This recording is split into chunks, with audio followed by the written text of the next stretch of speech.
Welcome to Flat Earth Debate Live. I'm your host, Nathan Oakley, and if you are new to this channel, or you've not done so already, then be sure to subscribe, hit the bell notification icon, and join button if you'd like to become a Nathan Oakley 1980 channel member and keep up to date with the Flat Earth Debate. If you would like to support the channel, there is a super chat that runs alongside each of these shows while they are live, and there's also a PayPal, Patreon, crypto, and thanks button in the info box below the video. Most importantly, if you'd like to join the discussion, simply mute the page you are currently watching, then click the link in the info box below this video to join the panel and express your views on the nature of Earth. If you do join, please don't swear. If you do, you'll be ejected, and if you are, please don't try to rejoin the stream using sock accounts. You'll be warmly welcome back on the next stream. Please also share the show on social media. Sharing the show obviously increases the live audience, but this in turn increases the chances of a more diverse panel, so please share the show on Facebook and X. Now we are joined by Neil and a whole bunch of people in Discord, so welcome one and all. It's just Neil. Hey, good afternoon. Just Neil? What do you mean, just Neil? Outrageous. Sorry, Neil.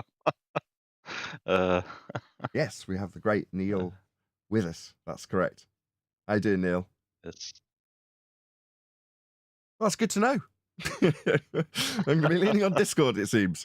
Any evidence of a physical geometric sphere edge? That's a horizon formerly known as Earth curvature. None. Not since 2020 with the Black Swan. But surely a tangent solves this. No, no one's taken the bait. Any evidence of axial rotation of the Earth-based variety?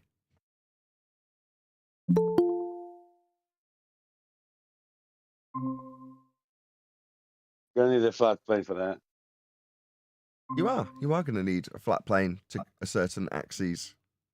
Hello. Hello, Good Owen. afternoon. Hello. Where's everybody? I don't know. Sunbathing?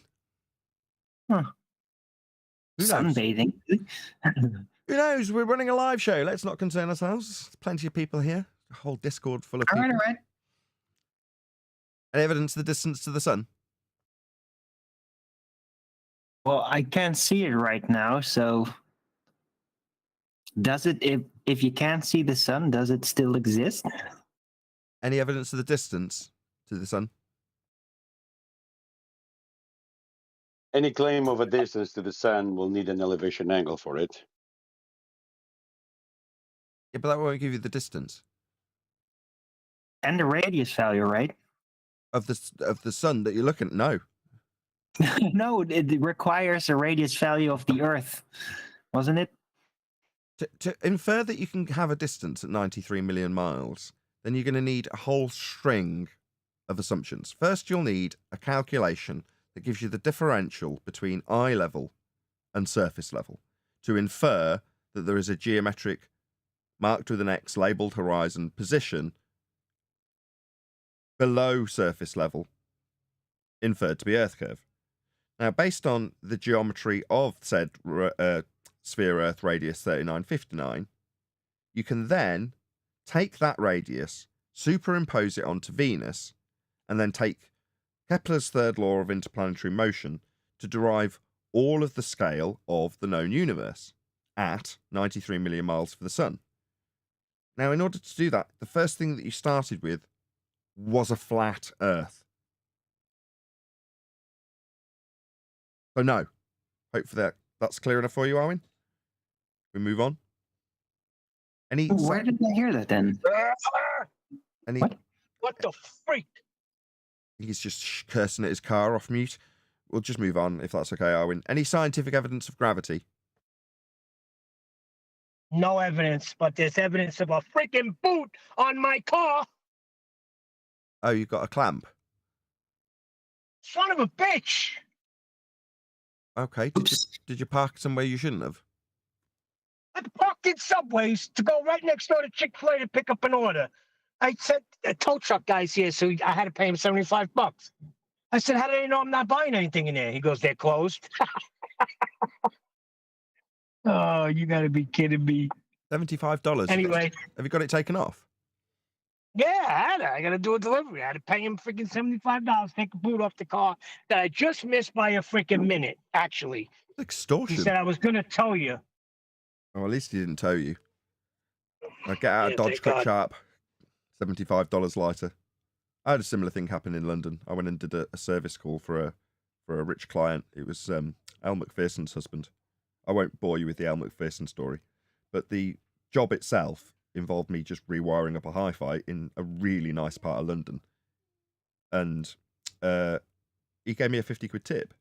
And then the moment I walked outside, I had a 50 quid ticket on the car. There we go.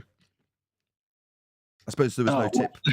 No tip for you today. Certainly not a $75 one, I'm in no doubt. Anyway, any scientific evidence of gravity? Well, maybe of the four mass attracting mass, Mass even doesn't though it's not attract claimed. mass. Mass doesn't attract mass.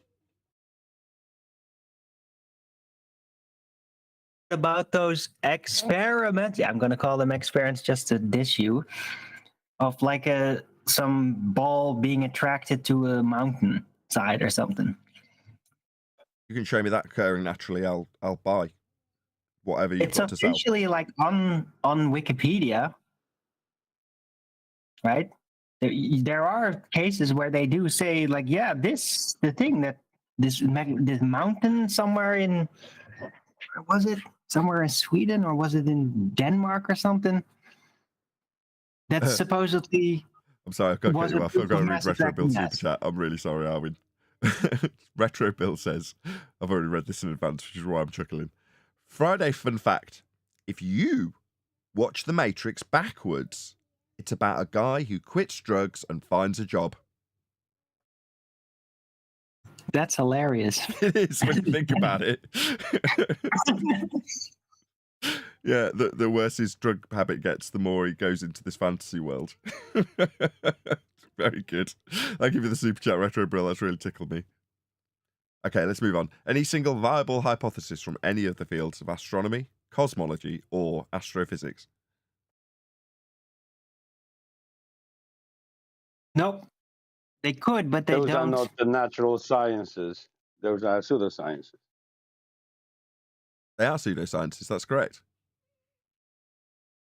But for them to defy that, they'd have to offer up, at the very least, a viable hypothesis.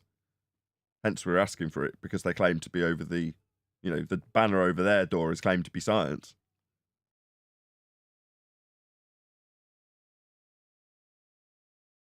Any evidence that you can acquire an elevation angle measurement from a curved baseline. Someone got video No, to cover, can't by do the way, that. because when we run out Jared of says housekeeping yes. questions, we're going to run out of housekeeping questions, and I've got video to cover, just so you know. End of the week, clearly. Everyone's buggered off early. Everyone's taken an early lunch. Shout out to Iron26, who says, here's my donation to Neil's parking ticket. Thank you very much for the super chat. Nothing will be given to Neil, though. I'm really sorry to defy your intentions with your super chat.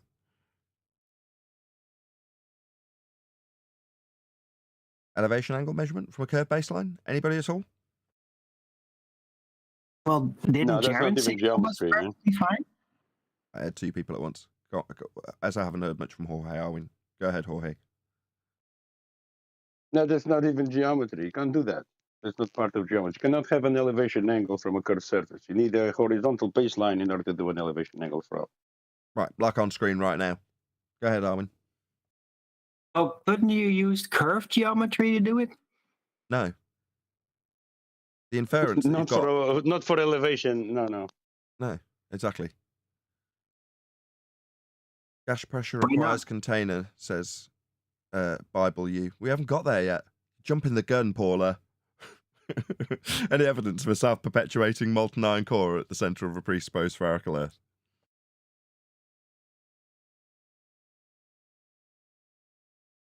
Nope. Negative.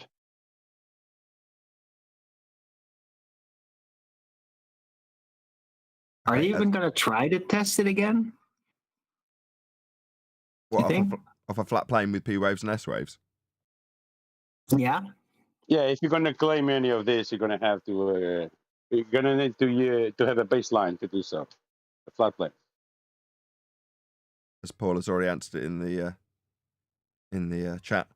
Any evidence that you can have gas pressure without the necessary antecedent of a container to press upon? Yes. You Well, just need without a the balloon, there syringe. can be no pressure. Right on, You Jorge. just Without need a syringe. container. Without the container, there can be no pressure. Shout out to Conspiracy Cats. We haven't got a video, by the way. When I run out of housekeeping questions, we're gonna have a we're gonna have a struggle on our hands because I've got nothing to do. I mean, maybe we could listen to One Deck's amazing One Deck remix, but that'd probably get me a copyright strike. If he would give that. More importantly, is somebody going to dig out a video for us to cover and react to? Because I've got literally nothing when we run out of these housekeeping questions. Which I'm pretty sure we have. Is that it? I think we've covered them all, right? Where the hell is everybody today? I don't know. I don't know. And it's super exciting that we've got nothing to cover. Because we're literally going to sit here and chit chat like it's the pre-show. John's vanished. Wonderful, eh? Right, and I I'm was here, but just I'm gonna full go of on to globe groceries. So I was gonna leave too. Oh, well, don't. Oh, don't, because otherwise this will be a terrible show. What was that, Gene? I'll Go wait ahead. until somebody gets here. Go ahead, Gene. I said I'm here, but I'm only full of globe lies. Like what? Nah, I got nothing, guys. I'm gonna look for a video. Fair enough. Oh, we've got Sleeping Warrior. Is he going to save our bacon with a subject to discuss? Let's see. Hey, Hey, Sleeping Warrior. Long time. You're looking for a video, Nathan? Yes. Bev Try Thinking had a whole show dedicated to you yesterday. Oh, really? Oh, Yeah. God. If he's got a show Basically, dedicated what- to me, just caveat, that means that he's going to have clips of me talking, though, isn't he? Yeah, That's no he's good. he's reviewing your review of Jaren and Brenda. And when you're trying to explain to Brenda how there's supposed to be a hill in front of her, and she said, no, there's not. And you're trying to argue with her that there's a hill, a geometric hill. Bev doesn't like you battering Brenda for some reason. And he basically takes all the context out of what you say and basically he tries to make you say, he's saying things like, nobody says that there's a hill there. And I'm like, this is just awful, but you should definitely review it, Nathan, right now, because it's terrible. His show from last night. I would if it wasn't for the fact that he's reviewing someone, and now we're going to review him reviewing someone else. It's too convoluted, especially if I'm part of the That video. sounds like a terrible show. Yeah, it will be. But I appreciate. However, let's not jump the gun, because excellent for us to now talk about it, especially as you've watched it and you can comment on it as you have just done. I mean, Bev, I don't know why I'm living rent-free in Bev's head. There's no reason for him to be my enemy. Yeah, I'll point out his stupid nonsense that he says. You can do F all with an angle, as an example. But beyond me pointing out his own stupid words, just don't say stupid nonsense. But other than that, why am I living rent-free in Bev's head? I don't know. All I can say is that when Jaren was battering Brenda and you were supporting Jaren because he was battering Brenda, for some reason, Bev he takes all the context to what was being argued and the fact that Brenda doesn't understand that there's supposed to be a geometric curve edge. And even if it's refracted, it's got a set distance and it can never be flat. It can only ever be at a set distance. That's the context. And all he's doing is bastardizing that context and saying things like, nobody would ever say that there was a hill in front of you. And it's just totally perfect. It's just awful. But you were here when, I vaguely remember you being here, Anthony, you might correct me on that, when Tim Osman was here. Now, he didn't say nobody saying a hill gets in the way, because that's how I phrased it. He said, one step better, nobody's claiming the horizon is Earth curve. End quote, Tim Osman. Now, there are many other examples that I often parrot off in a nice long list, but we'll just keep it nice and simple and a couple of characters to talk about, right? Tim Osman, after being presented with the Black Swan, and upon presenting a set of horizons titled, This is Earth Curve, said the following statement. I repeat, quote, "Nobody is claiming the horizon is Earth curve," end quote, Tim Osman. That is the result, that is the effect of the Black Swan. When you understand it and you're a baller. Well, I'm not claiming the horizon's a physical Earth curve getting in the way. Yeah, that's exactly what you're claiming. Here's your maths for it, Dumbo. It's marked with an X and labelled horizon. No, that's the non-refracted horizon. We've only got one horizon. Your horizon is a geometric hill getting in the way. I do love the fact that Brenda's like claimed ownership of the Black Swan now, personally. So it's now known as Brenda's Black Swan, because now Brenda, for some reason, she thinks that, I can't remember what her point was now, but whatever it was that she said, Jerem went through it, and she said, "I'm taking this back now, and you guys cannot have this," and whatever.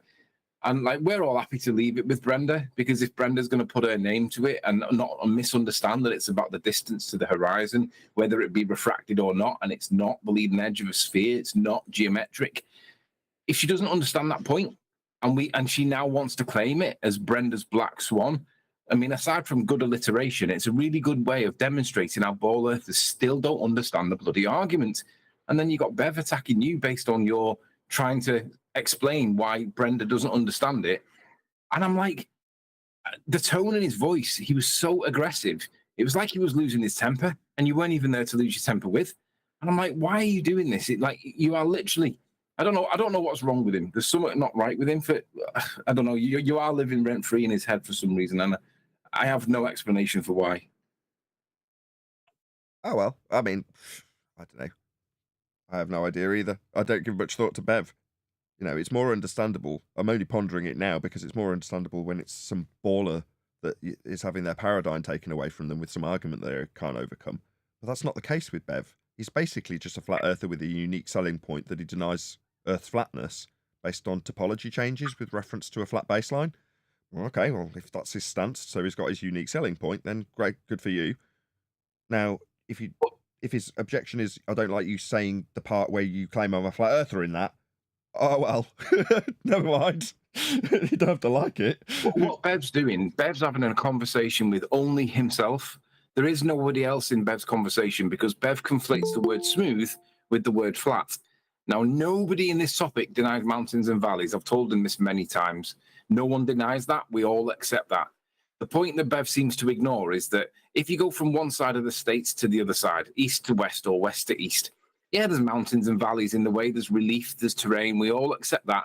The issue is if you get to the other side of the country and you haven't followed the geometric curve of the earth, regardless of whether you've had terrain between A and B or not, then it isn't a sphere, it's not spherical. Now, because there is terrain, he goes, well, that disproves that the earth's flat. And I'm like, no, that means that the earth's not smooth. Flat references two distances from A to B, and whether you get from A to B and follow curvature or not is irrelevant. You've got to either, whether you've got mountains and valleys between A and B is irrelevant. You've either got to follow a curved path or you don't. You're deviating along the path with relief along the way isn't negating a flat Earth. It's just meaning the Earth's not smooth. Nobody says that the Earth's smooth. Bev's having his very own unique conversation with nobody else, and no one disagrees with him. A quick question for you, Anthony. With Bev. When you talk about the topology changes that Bev denies flat Earth with, what are they in reference to? How do you know how high or low? With reference to what? Well, with sea level, isn't it? Right, a horizontal baseline. Wow, the bendizontal baseline, horizontal, no, horizontal baseline, like the one you drew out when we first realised this with Google Earth. You remember what you did to recognise this fact with Google Earth? Go on, remind me. Elevation profiles. Yeah, the elevation profiles are flat. Yeah. When you're talking about how high or low a mountain is, or indeed how deep a trench in the ocean is, you can draw out across the whole of the surface of Earth in Google Earth Pro, an elevation profile. And it'll draw it in a horizontal box that shows you how high or low the mountain or valley is with respect to level. Well, there's no curve Earth in that process. There's a deviation from a standard 0 point, up or down. But overall, the topology is irrelevant. The ground, the Agreed. reference point, the Earth is flat. I agree. Topology itself is irrelevant. It doesn't matter whether there's a mountain in front of you or whether there's a valley in front of you and you're somewhere in the middle. Don't matter. What matters is if you go from one side of the world or like east coast to west coast of America, are you following a curved trajectory along the way? Yeah, deviations up and down. We all accept this terrain, but we're not saying that the Earth's smooth, Bev. We're saying that there's no curvature. And the other thing is, 99% of the time, we're not even referencing the land. When we're referencing the curvature, we're almost always referencing water. Now, we know that water will fill a valley and it'll fill it level, and they say that level is curved. But when Bev says, well, mountains and valleys, well, we need to focus, forget about the mountains and valleys on the land. You can't measure that. It's difficult to measure at best, right? But it's very easy to measure whether water is curving or not, and there's no evidence of it curving. Hold on, stop. When you talk about water curving, how would you describe the difference in elevation if water were curving? How would you describe it? With reference to what? A curved datum, so it would be wouldn't it? No, the datum itself has to be in reference to a horizontal baseline. Always. Unless you warp space-time and then use bendizontal, and then it can be level. No, we're talking about physical reality. Don't do that to me. How dare you? Well, yeah, you would have to reference it to a tangential line, wouldn't you, and assume globe Earth? A tangential line? No. When you're talking about the relief in terms of the topology, or in your case, when I'm specifically detailing what you described with bendy water, okay, how much the water deviates from horizontal. Yeah. Right. Well, it's how much it deviates from horizontal. So you need horizontal for it to deviate from. Yeah, but remember though, Nathan, I'm assuming that the Earth's a globe, and I'm assuming that the level is a curved line, and I'm assuming that the straight line dating point that you're calling that's where you're going horizontal. Wrong. When you say I'm assuming level is curved, level isn't curved. It defies a principle that that's why I used it as an example. For you to describe the deviation of a curved line in water or otherwise, you're going to describe the deviation from the horizontal. So you need a horizontal reference to begin with. That's true for... I'm nearly there. I'm nearly there for Anthony. Hello. All those who have already got this. That's true for us and true for globe earthers, Anthony. This whole bendizontal shite.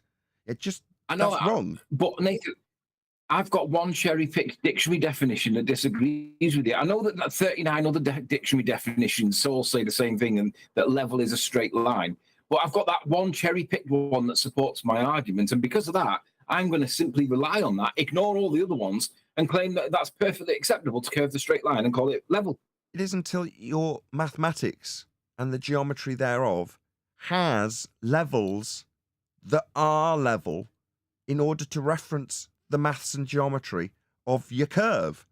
In other words, if you're going to assert as a ball earther that straight lines or horizontal lines are actually bent, then how are you going to reference horizontal lines that aren't bent in the geometry? For example, surface level and eye level. Those aren't bendizontal lines. They must be straight and horizontal to reference other things to them. That's why they draw out tangents, because they must reference something. I'll have them as convex or concave lines, depending on which perspective you take. You can't change these. They're straight when you have axiomatic principles don't change, regardless of who's using them. It doesn't matter if you're a glober or a flatty. The principle must stand. Their get out of bendizontal is a fail. So you didn't listen to me then. I would curve the straight line so that it's flexing the other way, so that when the geometry is bending against it, that brings it back to a straight line. That's your misconception of terrestrial refraction by the sounds of things. Brian would have words. No, that isn't actually what happens, although we were misled to believe that's what's happening when they cross-reference it with air and what we see. No, they actually only unbend the radius of the ground. I didn't know this about a month ago, actually, Anthony. It's nice to catch up, by the way. So if Brian was here, he'd explain this better than me. But it's obvious when you actually hear what they detail in terrestrial refraction, right? The equation in standard form is 7 over 6 of the radius. That's nothing to do with an extra line for light traverse, to traverse, and everything to do with the radius itself. So what that value actually does is not bend light through air. It unbends the curve of the Earth because it's directly linked to the R value. So it's only altering the R value of Earth, not the line of sight. Do you understand? Yeah, I think so. Brian would have to explain this better. He's obviously, you know what he's like on a Thursday night. Thursday's the new Friday for an Irishman. Right. Well, let's not follow that tangent line because that can take us into all sorts of mischief. But so the point I was going to get to was that a lot of ball earthers will cite Einstein when Einstein said that there's no reason that the universe should conform to Euclidean geometry. And initially, I agreed with that because why should? Who said that the universe should follow that? There is no reason for it to. However, because trigonometry works, and because you need straight lines and measured angles and distances then can be verified or calculated and then verified later, because all that actually does work, that in itself does mandate that we're using Euclidean geometry and straight lines. Correct. So exactly, you do get this. So you were just leading me on for the conversation. Yeah. So you understand this implicitly then. Exactly. You're going to need your Cartesian grid and your geometric axioms to all hold true. That means bend horizontals out the window. Correct. Bend horizontal has to be out the window. Now that doesn't necessarily follow that the Earth must be flat. So when you're driving past in your Ferrari going, you're going to need a flat Earth for that. I think that's one step too far for them at the minute because they don't get it. What you should be shouting is, nobody did that. Nobody did that. Yeah, well, yeah, you do, because the minute you say anything about straight lines or angles or anything like that, you've latched onto the Ferrari driving past, going, "You're going to need a flat Earth for that." What you should be shouting out the window. There's got to be a practical example that has a shortcut by pointing out that the process we're detailing in that moment has a starting point with a flat baseline. Once that's been pointed out, you then make the Ferrari noise, Lamborghini. That's noises. right. Yeah, you've got to point out the application or the applied Euclidean geometry, and then you can do that because they won't get it yet. Yes, that's correct. You can't just go. If somebody just says the word angle, and you go, "Oh, you're going to need a flat." No. It's got to be contextualized in terms of what's being put into practical application on the ground in reality on Earth, for it to be a decent. Just a decent gag, just to be funny. It's got to actually make sense, hasn't it? Yeah. But I don't think, given that they don't understand the Black Swan argument still, they don't understand it's to do with the distance to the horizon, and nothing to do with the... Who's they? Nothing to do with the... Well, in this instance, I'm referencing like Bev, Brenda, all those idiots, right? Because they don't understand the arguments still, and I just... Because they don't understand the arguments, they still think that it seemed to be something about refraction and the cranes or the oil platforms, and they don't recognize that it's got nothing to do with them, but for the fact that they're acting like a ruler and they're showing that the distance is way further than it should be. They still don't get that. So that's because they don't understand that. It's because they can't read. So in the Black Swan argument, if you recite it, it doesn't mention the oil rigs. The argument's very specifically about the horizon. Distance to horizon in the Earth curve maths, 1.2 times. That's about the horizon. Now, what are the oil rigs? Did you notice? Go on.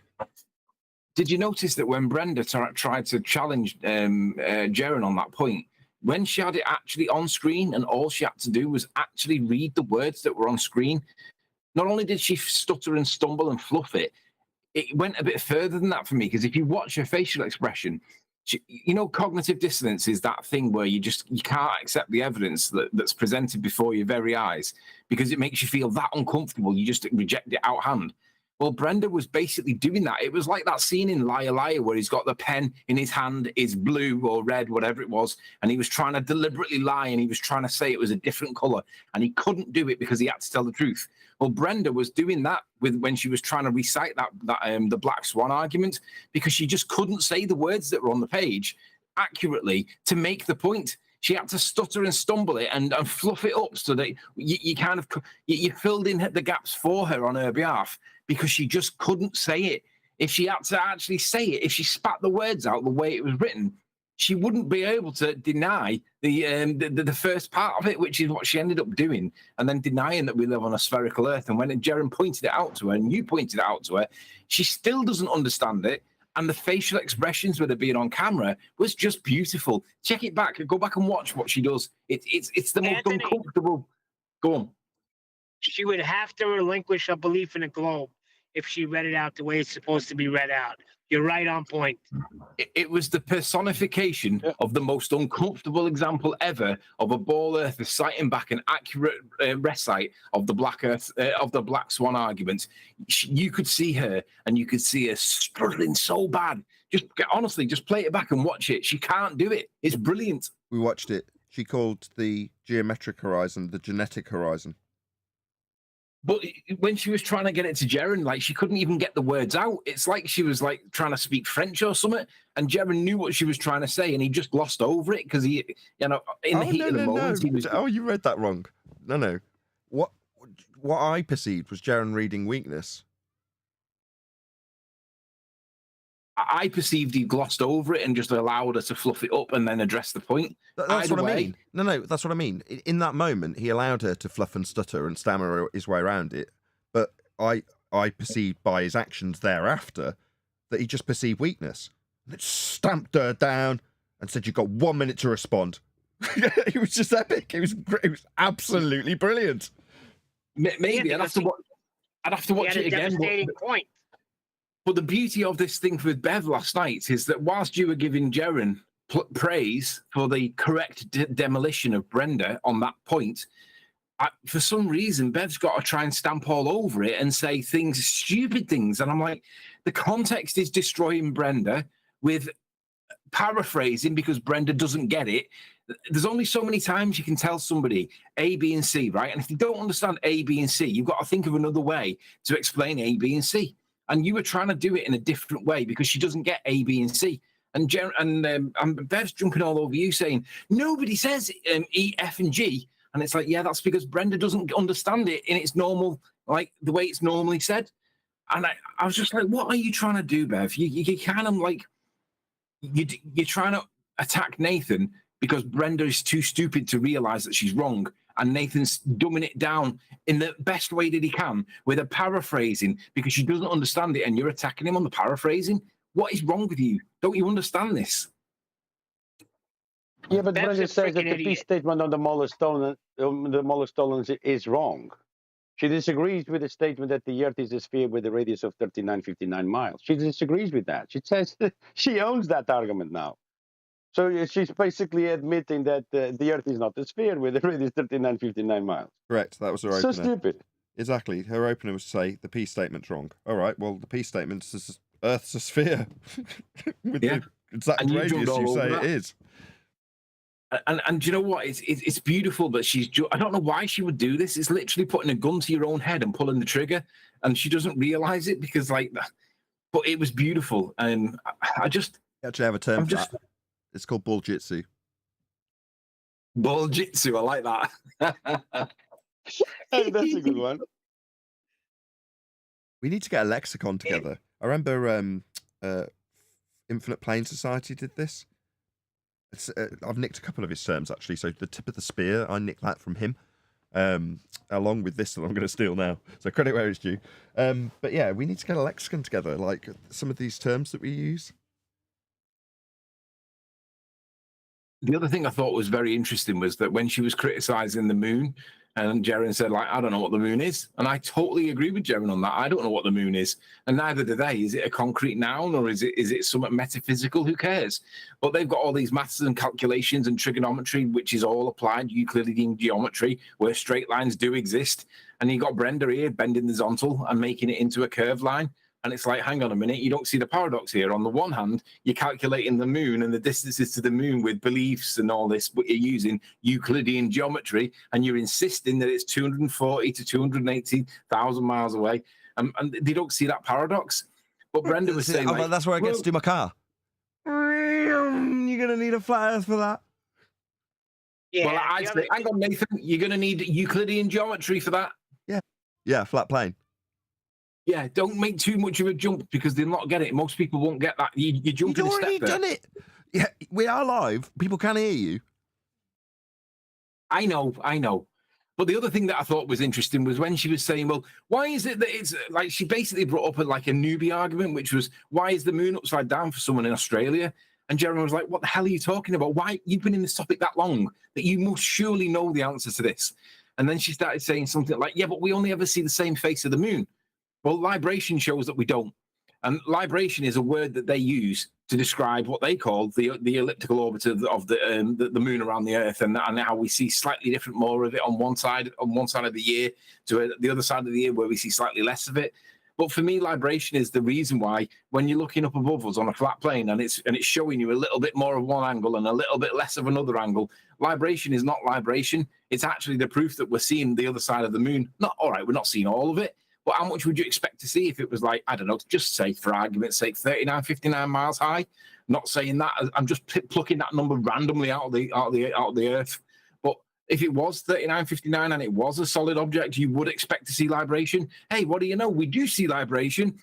Indicates that we are seeing some more of the moon because No, it doesn't. of the. It indicates that you can use and affirm in the consequent formal logical fallacy, Anthony. Well done. Sure, I completely accept that. But libration, what the point I was trying to get to was libration, the way they describe it, is also, we can interpret that equally as, well, that's the way we see it on a flat plane. And libration shows that we're not all seeing the same side of the moon. And that would demonstrate that you love putting yourselves in these false dichotomies. Just demonstrating how it applies, because you can twist it the other way around and make the exact same point. And if it's good enough for them, well, it must equally be good enough for me, Nathan. Well, to do what? To achieve what? Beg the question. To beg the question that Earth is being proven flat with the exact same affirming the consequent standard that they use, therefore false dichotomy, Anthony. Yeah, but see, when we point it out against them, they ignore it.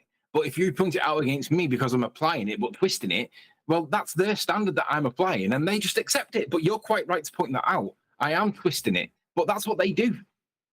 Well, at least you've accepted it. A lot of people who come before us here and attempt to do the same thing, which is use their standards with their positive claim in respect to the moon. It's not up to you to let them lay it on the table and debunk it if they do. You've got nothing in this. You've got no horse in this race. Exactly, but I do recognise it. I'm just applying it to make the point. And because I'm applying it, we can then say, well, libration proves that we do see other sides of the moon. We don't only ever see the one side, and it's proof that the Earth must be flat. That's what they do. That's just an affirming the consequent formal logical fallacy. I know. Well, then that's garbage. You want to use that standard? Get out. No. I'm just hoping that other people recognise that's what they do, and I'm showing them how we could do the same thing. We could, but when our opponents, as they've become when they call us scammers, do exactly that with the same standard and take it one step further and affirm the consequent with science in their affirming the consequent, that gets our hackles up, doesn't it? Yeah.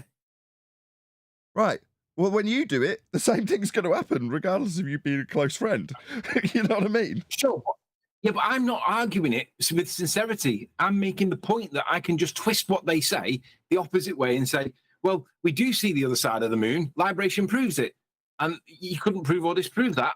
But if I applied their standard, that makes it true because, it seems to support my argument. Okay, now I understand what you're doing. Okay, and that is where we step in and point out that that's what they would hope for. Because then in that situation where you've got something to argue about, I'm not suggesting that you would all do, but that's the scenario that could be in place in this setting, right? And you're correct, and it is, and we critique it. But when that happens, that's ideal for them because it leaves them with a draw if you win your side of the false dichotomy. Well, that's still a win for them. Correct.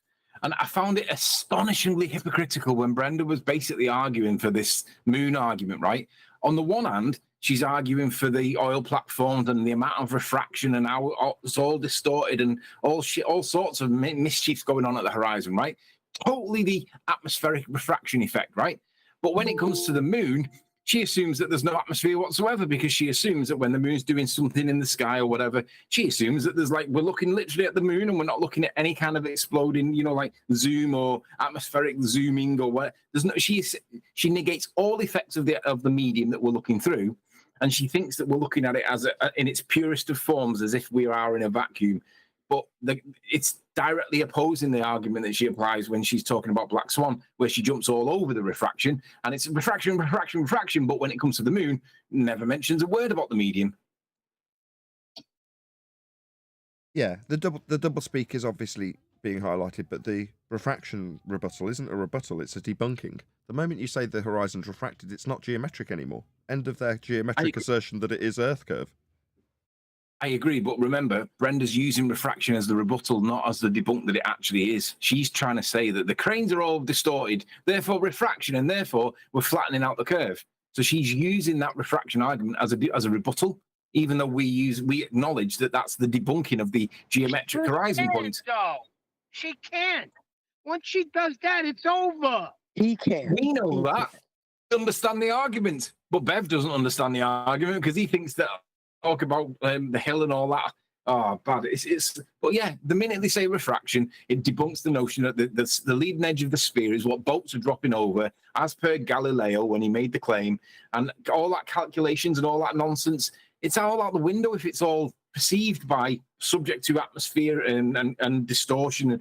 Because what are you looking at? Is it in the right place? Is it the right size? Just stop for a second. Sorry, that's where Brian would step in if he was here. Well, no, because they've still got a straight line in their geometry because it's necessitated, as I explained earlier. You can't just bend horizontal your way out of it. But that, in terms of their geometry change with 7/6R, only inflates the sphere, unbending it from your perspective in terms of their juxtaposition when they describe what that maths relates to in the picture you see. But it isn't actually bending the light. Nothing's being bent. The Earth in their maths is being inflated with 7/6 of the radius. That's right. And the geometric horizon gets further and further back because of it as a result. They completely ignore that it's refracted. Well, they call it refracted at that point, don't they? It's the refracted horizon because it's getting further and further away. Right. But like you say, that would make the Earth like 1,000,000 times bigger. Well, no, that would mean we have two horizons. Well, they do say that, though, don't they? Because Yeah, that's they what do. Rumpus would say. Well, Yeah. Rumpus would say, well, you can never see the geometric. Right.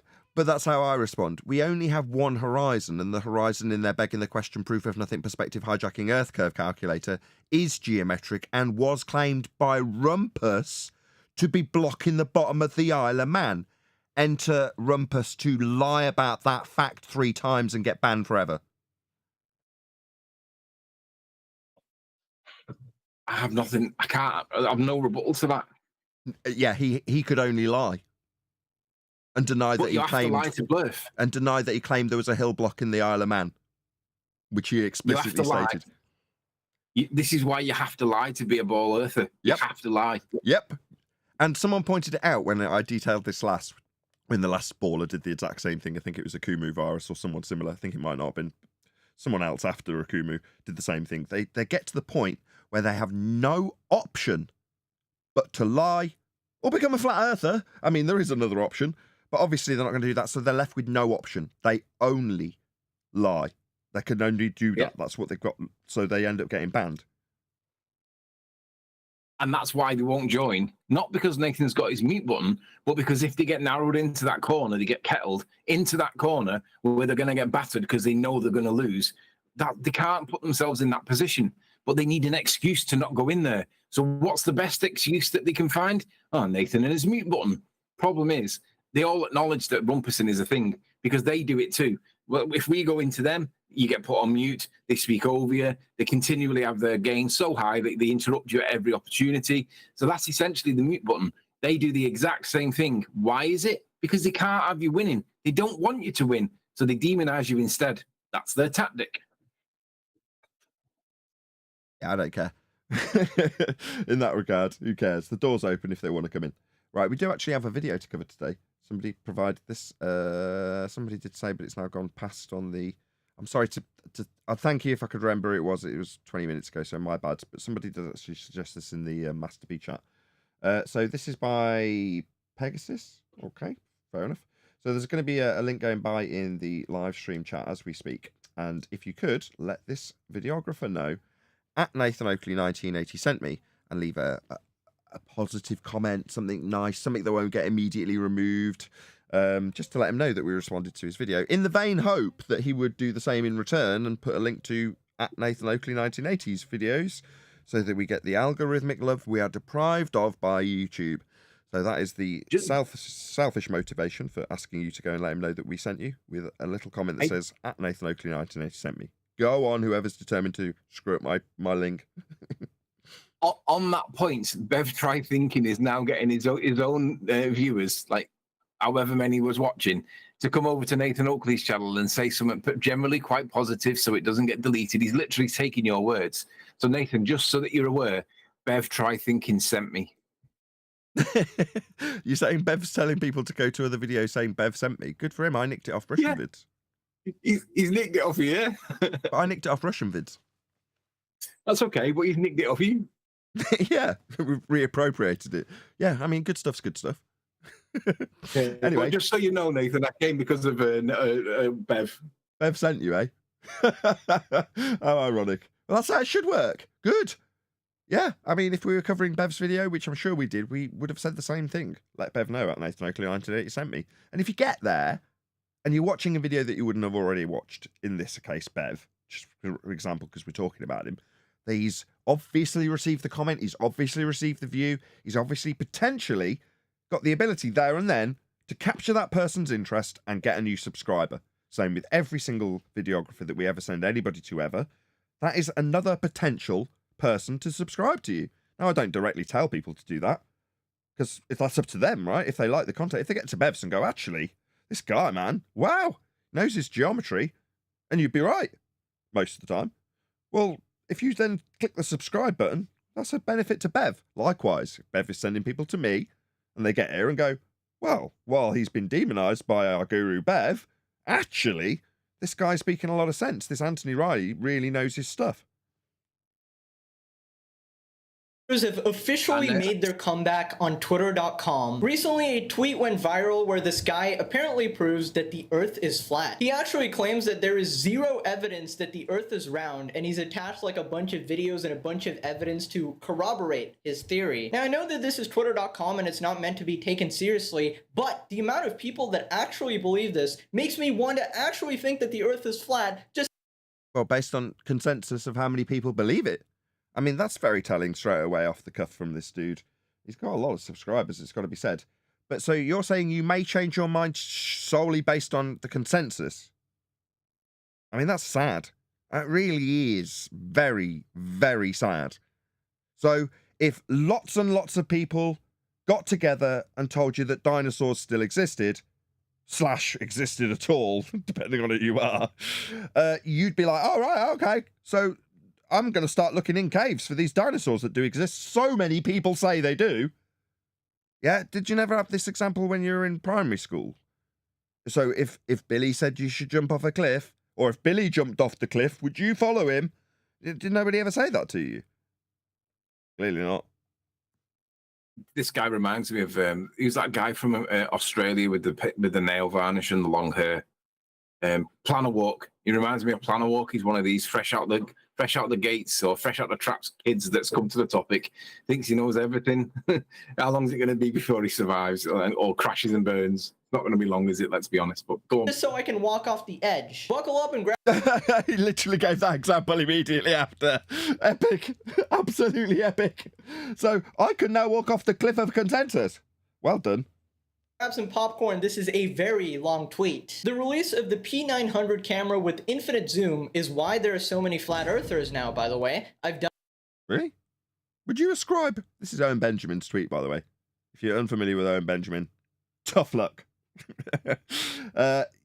Would you ascribe the number of flat earthers to Anthony? You have owned a P1 and P900 and a P1000. Would you ascribe the popularity of flat earth to that camera? I would. I'd say that it did play a significant role. Yeah. For you? Well, definitely. Well, yeah, because we can bring boats and buildings back from the horizon that your eyes can't resolve, and we can see that there's no Earth curve there. So it did play a big role. Perfect. So we've got one side of that coin that Owen Benjamin's detailed. Who else is on the panel? D-Rose, you there? Yeah, I was going to say that guy sounds like... I haven't asked you a question yet. Oh. Have you got a P900, first of all? No. No. Would you say the P900 was directly influential to your flat Earth journey? Negative. Do you hear that, Anthony? Yeah, but if you've not had one, then you don't know what you don't know what you don't know. But when Let you me get put one it and you this start way, playing with Anthony. it, and you Let me put it realise this that way. that little tiny boat Anthony, is so much bigger. What? as an owner of a Meridian preamplifier, I would say that the Meridian preamplifier is absolutely fundamental to people's hi-fi enjoyment. I mean, without the Meridian preamplifier, people just wouldn't be enjoying hi-fi. I mean, I say that as an owner of one. To be fair though, that's not really a direct equivalence, is it? Because like there are all those preamps are all very similar, and they're at the point of saturation where they can't get much better, so they're all pretty much as good as each other. But the P900 is not comparable to all the other cameras because of its mega zoom. There's only one or two cameras that come close. So when I was watching Wakey Wakey do the exact same thing with the Sony, that's not comparable. I said there was only one or two cameras that come close. And he didn't really get close to it, did he, with his Sony? Anthony's not going to have this, is he? I can tell already. You can actually go to certain harbors and put a quarter to 50 cents to $1, and they have these little things that look like refracting opticals, and they do the same purpose. Maybe not as far as the P900 and the 1000, but you could definitely see the apparent horizon stretch out further. Okay, right. Look, we're really majoring on the minors from Owen Benjamin. We'll continue. Done it myself, there is no curve, snipers don't factor in the spin, neither do pilots. Lighthouses wouldn't work at 8" per mile square, and NASA has lied about all of it. There is And this is a full-on 2017 presentation of Flat Earth from Owen Benjamin. I mean, I don't know how old this tweet is, but if this was sent in 2017, I would be whooping and hollering. But now that it's not 2017, there's so much wrong with this. I'm so sorry if you're listening to this, Owen. But, I mean, come on. There is zero evidence that we are on a ball, zero evidence of spin. I don't know what the Earth is, but someone has some explaining to do. And no, Flat. That's how it's measured. everyone isn't in on it. Without this tech, it does look like boats are going over a curve. They aren't. We aren't just dumb, crazy people. We actually know the heliocentric model. So why it's dropped in just while he's on it. So we would be asserting the black swan in terms of the physical geometric limitations of the sphere Earth in its positive assertion, as opposed to the technology that might or might not bring back a boat that might or might not be at the distance that a geometric horizon would be at. You need some concrete evidence in terms of disproving the geometry and the measurements they claim. That's what the black swan does. More than 99% of the people calling us dumb. It is what it is, and social shame doesn't work on me. So before I go into this, keep in mind I'm not a military A-grade long-distance sniper, but I think the reason that some snipers don't take into account this effect is because... What effect would that be? Sorry, he hasn't detailed the effect. Neither did Owen Benjamin. But if you're going to critique it, we better know what effect you're critiquing. Now, so the audience is aware, we will be, if he is a globe believer and adheres to the positive assertions of a globe Earth, detailing the Coriolis effect. If you are unaware what this effect entails, it is the effect of a non-inertial turning reference frame turning beneath an inertial reference frame to offer up the apparent effect of a deviation, claimed to be at the rate of 15 degrees an hour if you are a ball Earth positive claimant. Because the sniper bullet doesn't actually travel that far, and it's pretty insignificant, like the deviations. So you don't... So your argument against the globe Earth claim of 15 degrees an hour deviation, that would be 1,000 miles an hour rim velocity of Earth turning beneath the bullet. You're saying that's inconsequential. You just don't understand what Coriolis effect is, or how it be induced, or what the effect would be based on the rim velocity of 1,000 miles an hour at the equator. You would absolutely notice.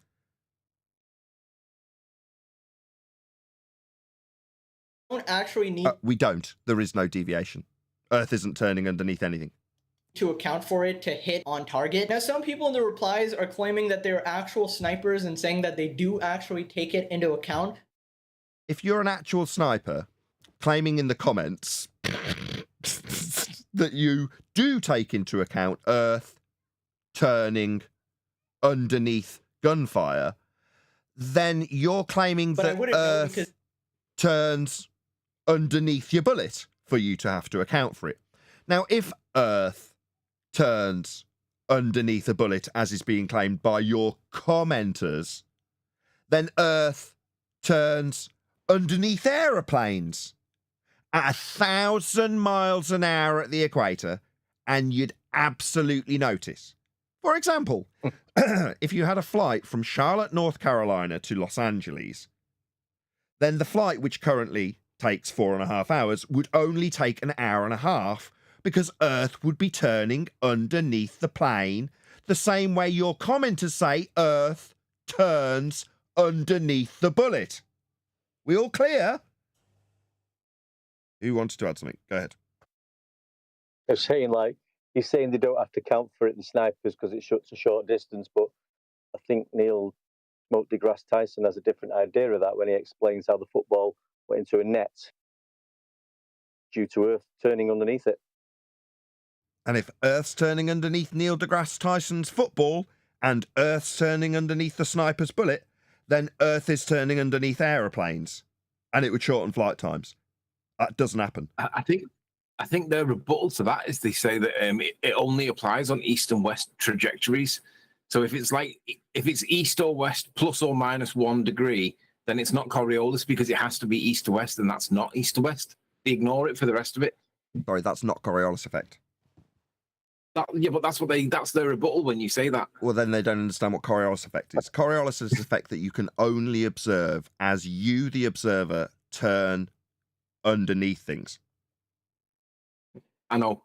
There's nothing I'm to just do- telling you their rebuttal. If it's not due east and due west, they're not interested. Yeah, the direction, I'll say it one more time. The direction of the item being observed is irrelevant. The effect is induced because you turn underneath the object. Ergo, if this effect is being demonstrated by a drone, then you place a drone on a roundabout and sit with it, with the remote control, you and the drone all on the roundabout. Now, when you spin the roundabout with the drone on it and you on it and the remote on it, they all spin in unison with the roundabout.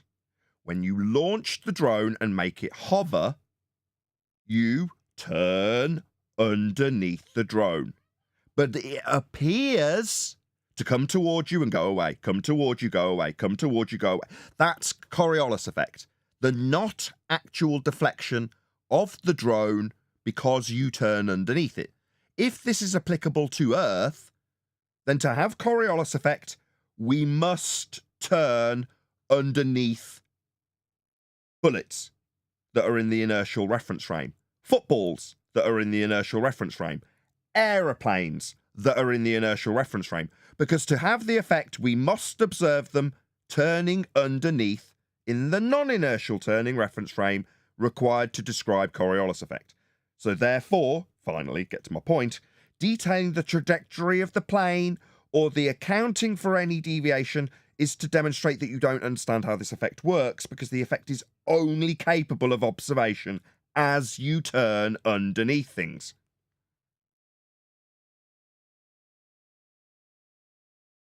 We continue? Any more? because these are Twitter snipers and they could literally be Timmy playing Call of Duty. Yeah, they are. Luckily, we have a fairly sized audience, so I'm sure some of you are pilots, some of you are snipers, some of you are lighthouse workers, so you can tell me how any of these work. And the video I can tell you exactly, I just did. If Earth's turning underneath sniper fire, then Earth's turning underneath balls, drones, footballs, hot air balloons. It's turning underneath everything. If it's not, then there isn't any Coriolis effect proving Earth's turning. Therefore, Earth's not being proven to be turning. It's not turning. We haven't got any Coriolis deviation. We can debunk it. When we do, we're told that they don't drift. Why would we expect to see drift? Well, because you claim there's 15 degrees an hour of it turning underneath sniper fire. But that would shorten flight times. video he's actually attached here supposedly supports a flat Earth. Basically, it's someone standing at the shore and using a super zoom camera to... Yeah, I'd agree with you. If you're going to say this proves Jack, then you're right. Because you'd need some demarcation for the limitations of your view claimed by a globe Earth and the hill that's supposed to be Earth curve getting in the way at the horizon. If you've got a hill getting in the way at the horizon, then the distance to that hill can be no more than 1.2 times the square root of the observer's height in feet, because that's where your maths for a globe Earth place the limitation of the hill getting in the way of things.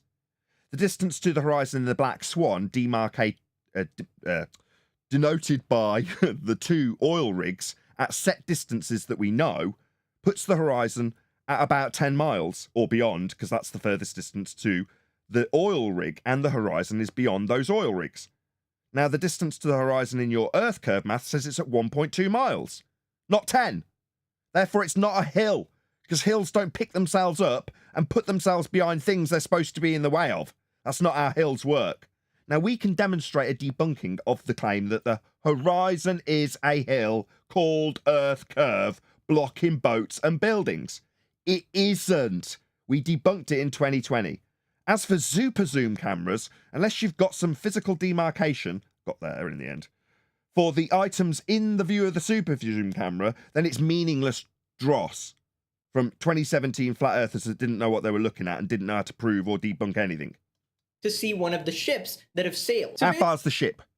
Oh, we don't know. Yeah, because some tosser flat earthers pointed a camera at something and said, oh, therefore not a sphere. Yeah, useless. Basically, he's claiming that I can see the ship through the super zoom, meaning it's a straight line, meaning the Earth is flat.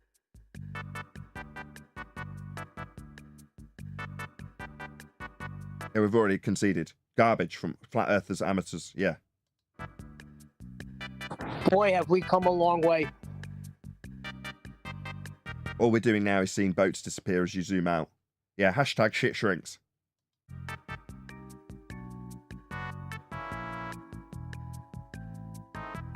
As we're doing this, just as a little Brucey bonus for anybody watching who's interested in how Earth is definitely not a sphere and is demonstrably flat, when you zoom out on a camera, the mathematics for a sphere has no accounting for this angular relationship that is induced by zooming out in a camera. That is a perspective relationship.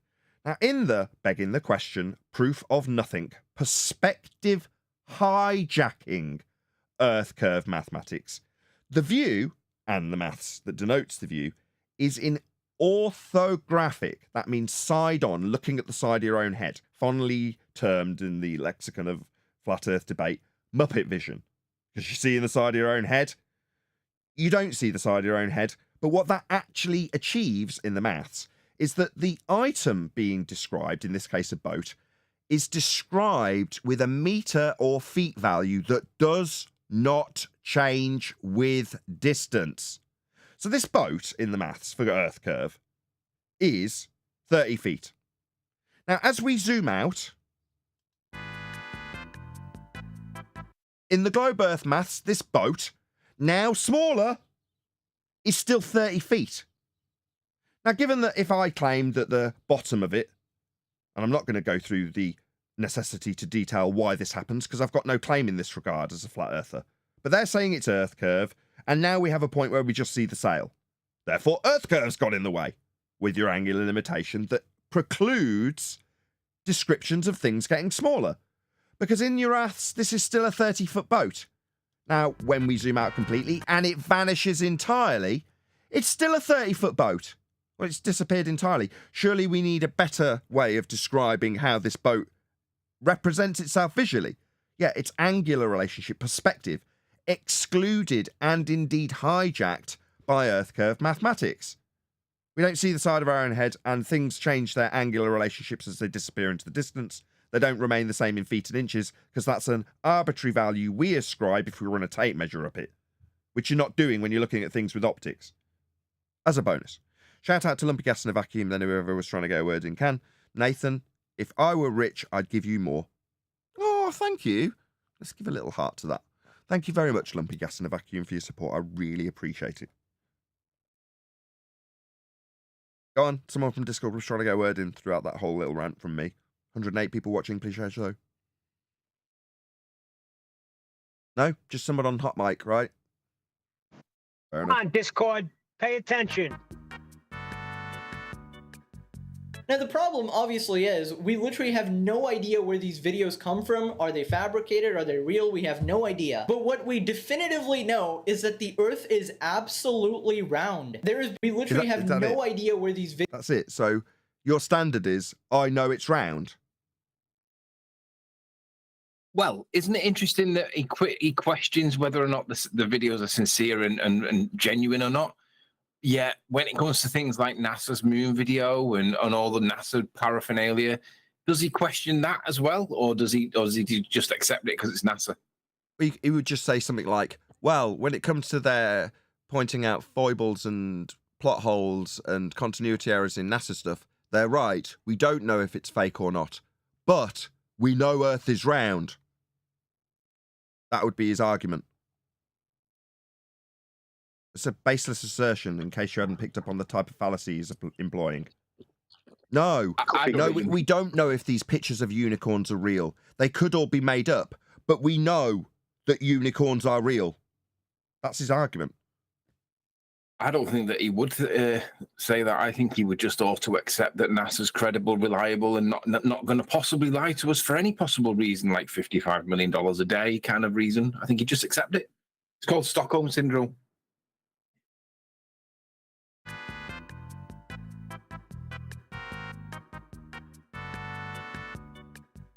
Now, the problem obviously is we literally have no idea where these videos come from. Are they fabricated? Are they real? We have no idea. But what we definitively know is that the Earth is absolutely round. There has been a scientific consensus, and it explains a million things. So if it's consensus, it's not science. Again, demonstrating admirably that it doesn't know what science is, and as we detailed earlier with him walking off a cliff, he's only interested in what consensus says. Lots of people agree, therefore we know. No, we don't live in a consensus-based reality. We live in a physical reality. That's dealt with by physics, not consensus. Things absolutely perfectly. Now, Twitter's actually added this new feature, which is so incredibly useful, where basically readers add comments. Basically, readers who are so mentally retarded are incapable of even going to Google and typing stuff in, are offered with the automatic rhetoric-based Google response that we want you to find anyway, presented underneath the video. It's so useful.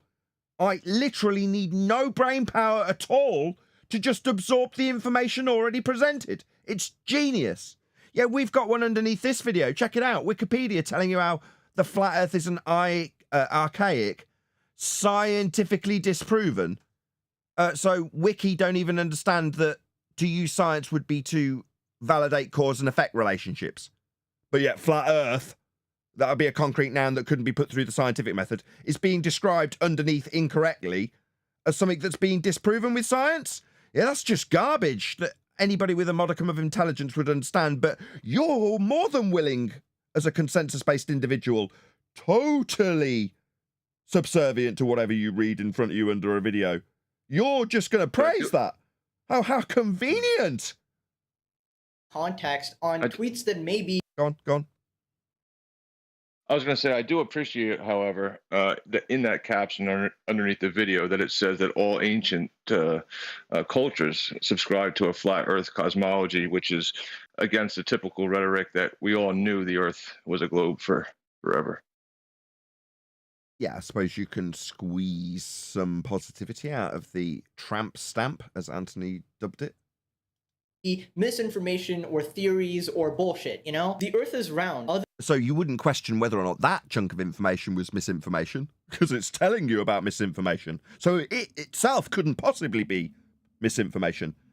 I mean, the people who put this stuff together are probably having a damn good chuckle about how it works, because they know how stupid people are.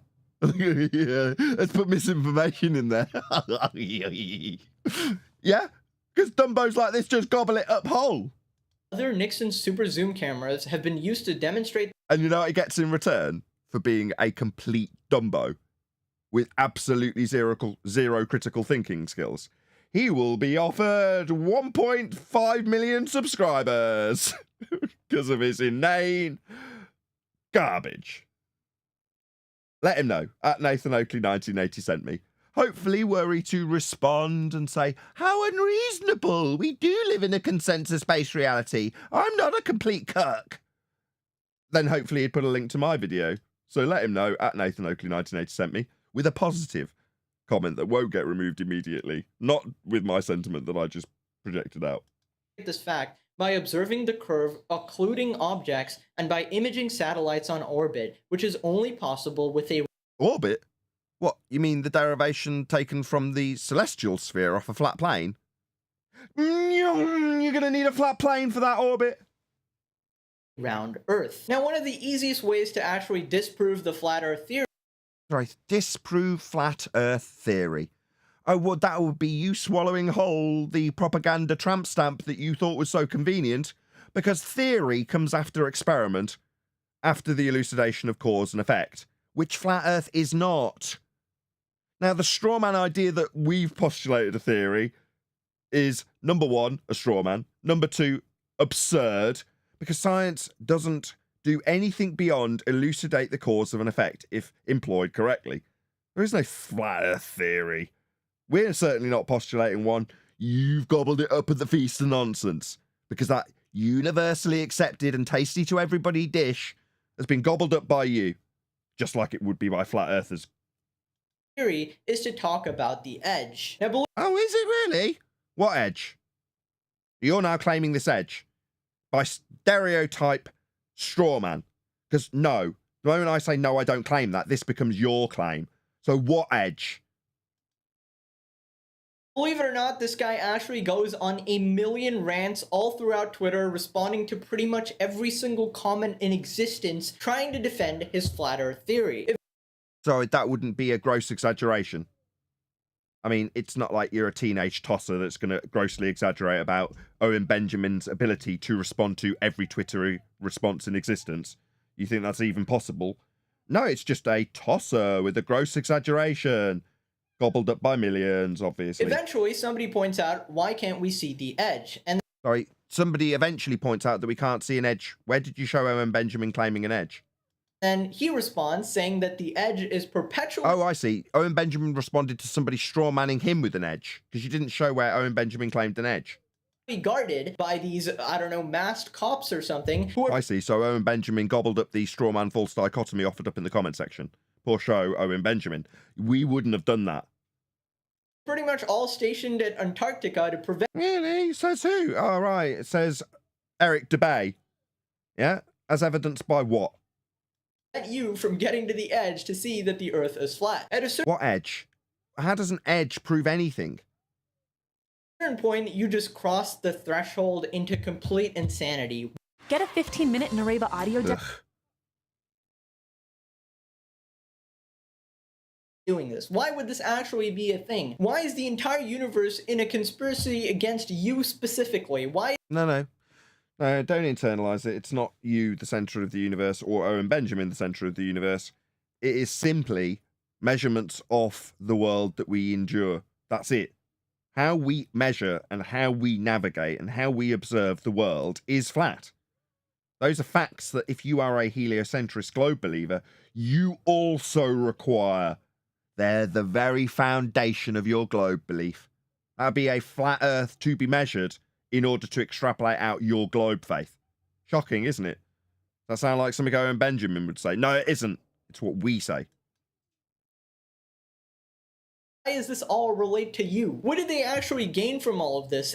Who's they?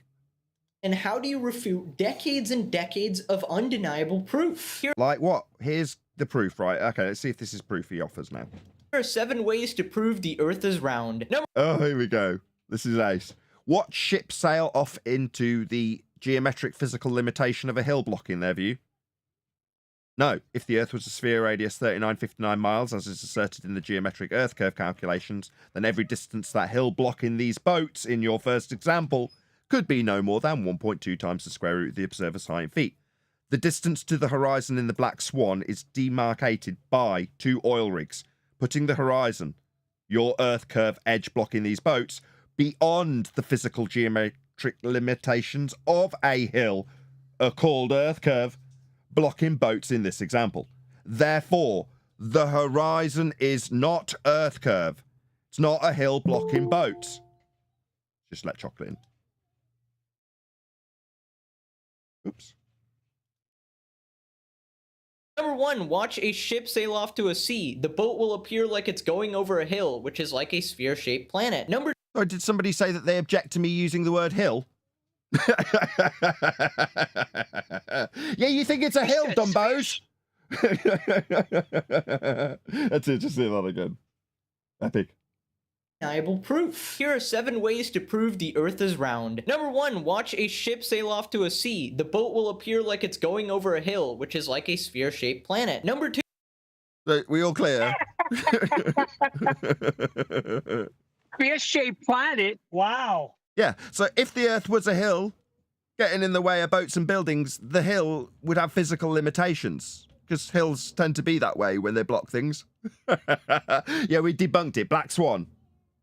2, watching a lunar eclipse. Sorry, a lunar eclipse. Cut to one of the slides I use with a flat plane orbiting.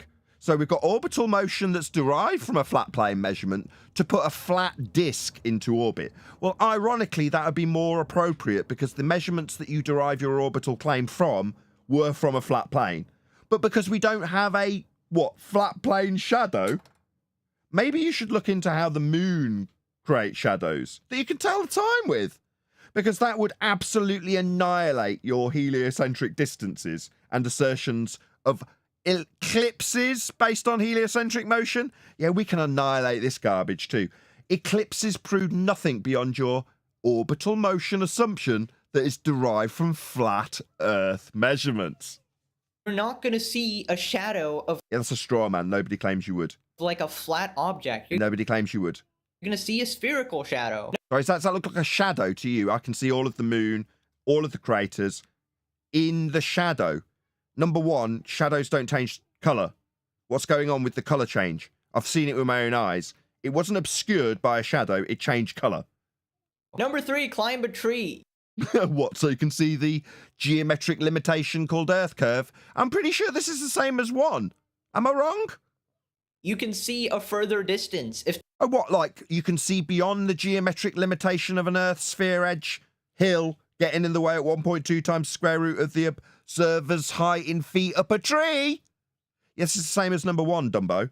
the Earth was flat, you wouldn't. Go on. Hold on.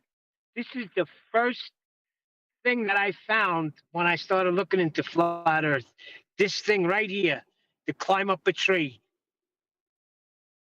Yeah, because the claim of Earth curve is dictated by the observer's height in feet. That's why it's included in the Black Swan. It's their claim of a hill getting in the way.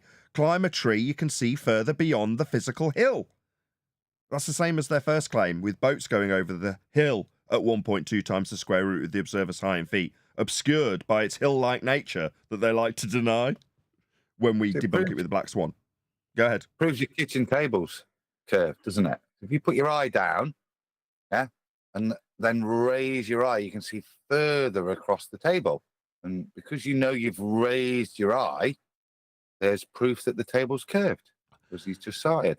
Oh, you saved me. I'm relieved. Yeah, but Thought Adam was going to launch into claims he didn't need to be making, but he didn't. He turned it around right at the last minute, so he didn't get shouted at.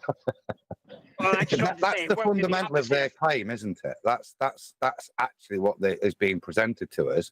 We know it's a ball because if you go up in height, you can see a bit further. Like yeah, you would but on a that had the table. opposite effect on me. Yeah. Right. So they've used what is exactly detailed by refracted curvature by explaining precisely how the Earth curve maths actually works. What it is, Earth curve mathematics, is a differential calculation between eye level and surface level. What Adam's just described in physical reality is how you take you on a flat table, because that's how the geometry of Earth is measured and navigated, and as you raise off the metaphorical flat plane measured and navigated that is Earth, then you will see further along the table. They then say that the fact that you can see further along the table is because you're seeing further over a hill. Excellent, Adam. That was brilliantly done. Okay. Can I finish what I was saying? What, in the middle of Adam's talking? Yes, you can. Go ahead. Well, when he stopped a few times, I thought he was done. I'm sorry, Adam. Anyway, it had the opposite effect on me because I was trying to prove a sphere. to refute my brother who told me about flat Earth. And when I came across this, I was like, are you kidding me? This is what they're giving me? Climb up a tree? What are you talking about? It worked on this, Dumbo. He's citing it to a million plus people. So while you're obviously of the intellectual discernment to realise that that's total garbage, to this guy, he's like, I'm going to put this on a video to millions of people. That's his attitude. So what do you want? So did you? Go ahead. What? Hold on. Sorry. So the claim was if you climb a tree, you see more. That was the claim for a globe. Yeah, as in 1.2 times the square root of the observer's height in feet. Right. So did you see the definition right under that though? Did you see what it said? I didn't, but I will rewind. It said climb a tree. It out. Ways to prove the Earth is round. Number 1, watch a ship sail off to a sea. The boat will appear like it's going over a hill. You'll have to bear with it while I just let it scroll through this bit. So he's got the eclipse, and then the next one up is number 3, but it'll only be on screen for a second, so I'll have to try and catch it. Just on the eclipse one and the quality of this argument, I've seen that eclipse picture. You know, the one with the flat shadow. That's a meme. That's somebody making a joke, and he's actually bringing that to the table as supporting evidence that we don't see shadows like this. Therefore, having pre-assumed that that's the shadow of the Earth, therefore we can assume the Earth is round. Even if you were giving us a pizza pie, just turn your pizza pie the other way round. You don't have to have your shadow from the side on view. But if that's the quality of his argument, that he's just going to hijack a meme, because he believes that's making a valid point. That's the kind of... and you were great until... Who is it that I'm going to give props to from Discord? Who was it who said that? Elbow. Okay. Who? Robo? It was the book Elbow TV. Elbow, okay. Perfect. What it says on number 3, Adam, this is what it actually says underneath. Number 3, climb a tree. Imagine a vast plain, but with one tree in the... And then it cuts off. So imagine the Earth is flat. Yep. For me to give you this example of how when you look at things, you can visualize a ball. Yes. Wow. This is funny though, Nathan. We've actually been through this list on the show, remember? And absolutely ripped it apart. I don't remember doing it, but I'm sure we did. But yeah. Yeah, we did. Especially with the climb a tree. As soon as I heard that, I was like, wait a minute. We've been through this little list before. We definitely have. I brought it. Years ago. Quick shout out. You might be right, Neil. Quick shout out to Tony Whittaker. He says, does his boat have wheels to climb over his hill? I don't fully follow, but thank you for the super chat, Tony. Are we carrying on with the video, or has someone else got anything to add? 3, climb a tree. You can see a further distance. If the Earth was flat, you wouldn't be able to see a further distance. Why? Sorry, why? So if you're looking over a flat table, you can't see further. What the hell does that mean? It doesn't even mean anything. It's nonsense. If Earth was flat, you wouldn't be able to see further distances. Why? That makes absolutely no sense. Maybe you should tell all the lifeguards that... I've just figured out why. Go ahead, Chocolate, and then I've just figured out why. When they give the lifeguards those tall stools or that little stand that they have to be at, that's taller than everything else, so that they can see further, maybe he should tell them they're wrong for that.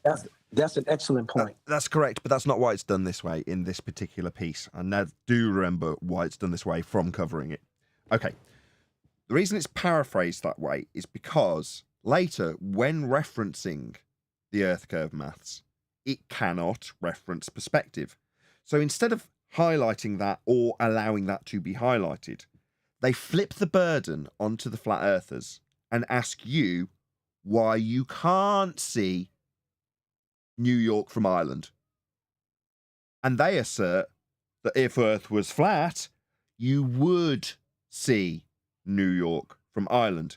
Ergo, taking the burden of perspective hijacking maths and putting it on you to disprove a negative. Why don't we see New York skyline from Ireland? Because Earth isn't flat, you dumbo. Now let's talk about my maths that doesn't include perspective, given we've just debunked your stupid notions of it in flat Earth. That's how this trick actually works.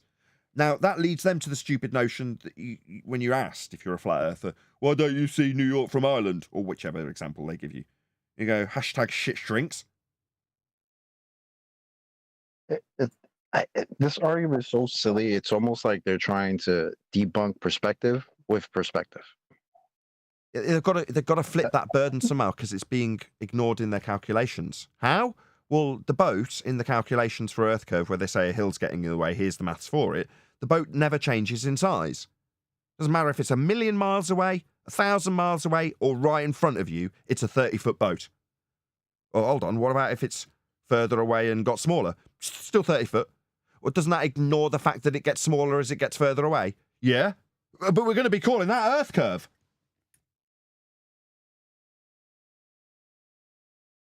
Yeah, at that point, it's taking the perspective and describing it as geometry. Precisely. Good summary. Travel to different countries and experience different time zones. Number 5. So how do time zones prove Earth is a sphere or disprove that Earth is flat? Okay, it doesn't. It's a non sequitur. Nevertheless, now we're on to watch a sunset. What?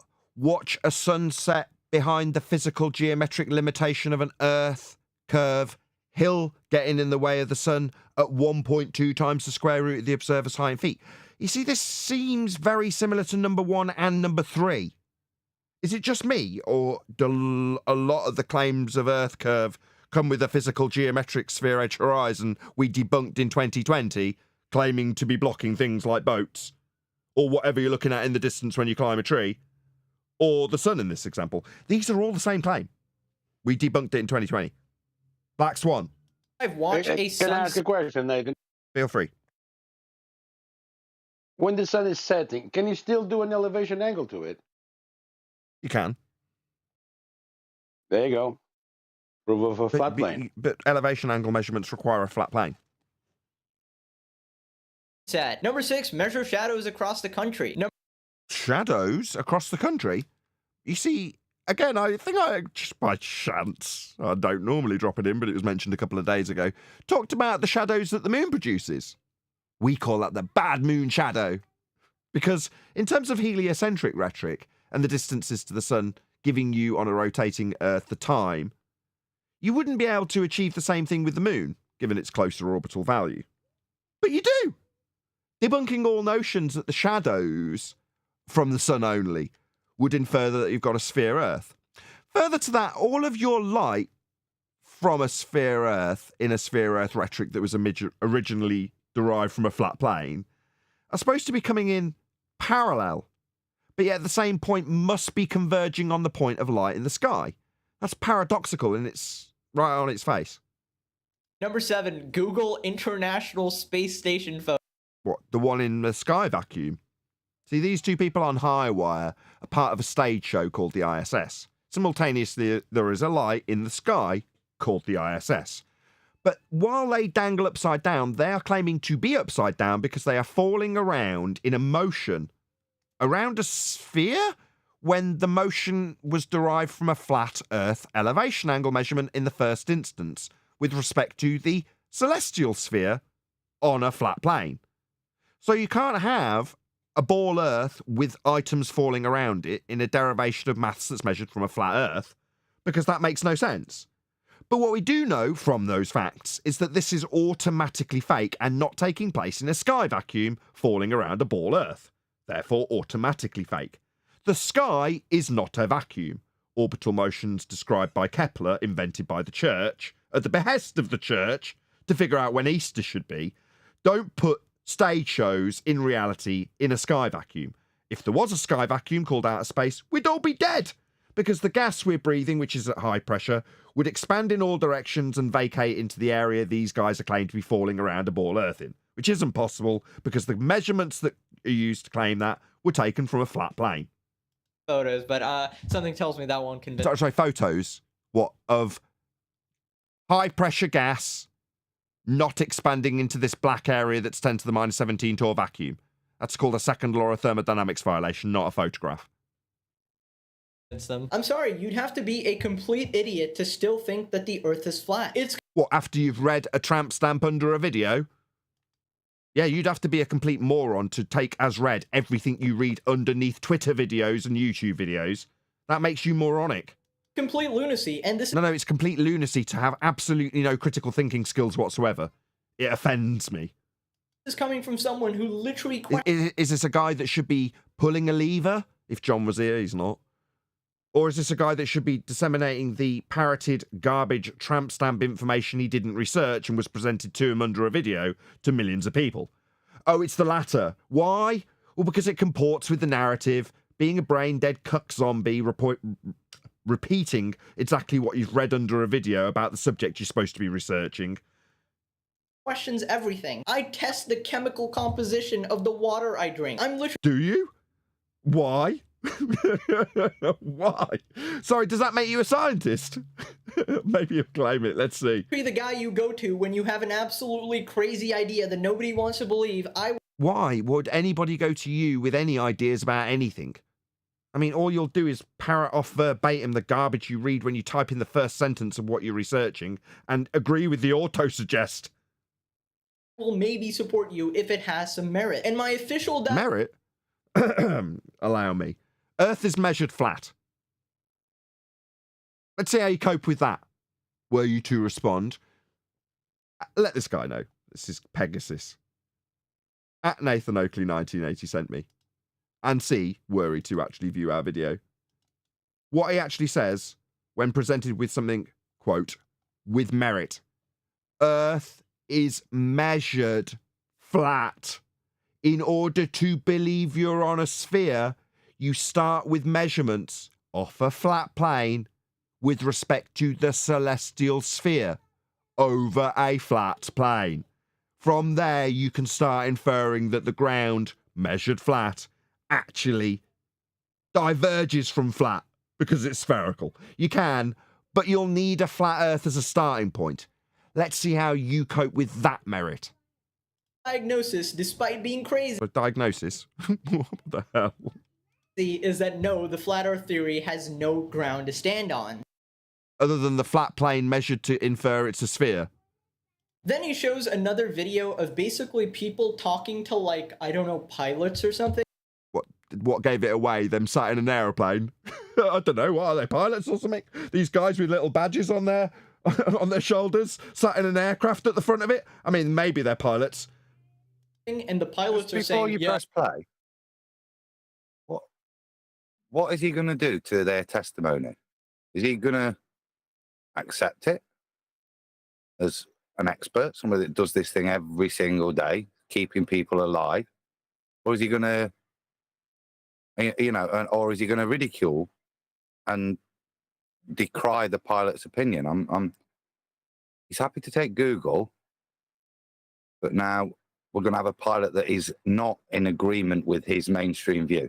So how does he now deal with this qualified opinion? Pilots under in the comment section said that they do fly around a sphere. The Earth is Well, flat. Adam, you are talking about somebody who tests the chemical composition of his water before he drinks it. You're right. This guy's basically So- a scientist, Adam. I mean, how could you possibly question him? Fair enough. Exactly. We were up there? No. No? What'd you see while we were up there? Just the blue sky, white clouds. Yeah, is it flat or Pretty flat. pretty flat? Yeah. Okay, thank you. Because I was reading some stuff on the flat earth that made a lot of sense. Have you looked into it? Which one? I was reading a lot of stuff on the flat earth. Okay, yeah. True. That's true? Yeah. Okay, Yeah. all right, cool. All right. God bless, brother. All right. Have a good one. You too. Did you notice any curvature while we were up there? Curvature? No. No, there's no curvature? It's just all flat. Got a question for you. Hello, mate. How are you? Yeah, good. I'm a fellow, Casey Josh, I'm a fellow, just PPL, pilot here. Yeah, nice. I got a couple of serious questions to ask you. Here we go. Yeah, there's a big time. Curvature. Curvature? Yeah. Yeah. We don't allow for curvature, do we? Yeah. Or anything, not you usually. Yeah. No, we're round. We're a disc, aren't we? Round and flat. Yeah. Sorry. Hey, look. Honestly, quite seriously, Yeah. we are, aren't we? Yeah. Just because somebody said it doesn't mean it's true. What about the million people that I could pull up who say that the Earth is round? It's so obvious that these people just want to be special, okay? Let me get it straight. Just because someone said it doesn't make it true. However, just because you read it underneath a video, whoa, are you not recognizing the contradictions in your own bloody video? So someone saying it not necessarily true when they're sat actually piloting the plane they're being asked about, and many lives would be endangered if they were wrong, but yet they're not right. But a faceless, nameless tramp stamp, definitely correct. Okay, gotcha. Excellent standards. It feels like he's maybe projecting that he wants to feel special. Guys, the guy just told us. I'm sorry, Adam. Go ahead, man. No, you go on, Buff. After you. I was just gonna say that the guy just told us we see curvature if we climb a tree, but he's got pilots here telling him from up there, which is usually about 35,000 feet, it's just flat. Okay, with your tree, buddy. Okay. Climb a tree. Okay. Maybe the tree was really tall. 35,000 feet. And it's not a tree. How do you know? Maybe it used to be a tree and now it's a mountain. Oh, let's get into that quickly.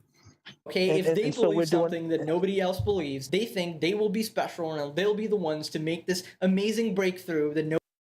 Let me get it straight. And so they think that the flat earthers, by stereotype, according to you, that they're special because they're doing something special.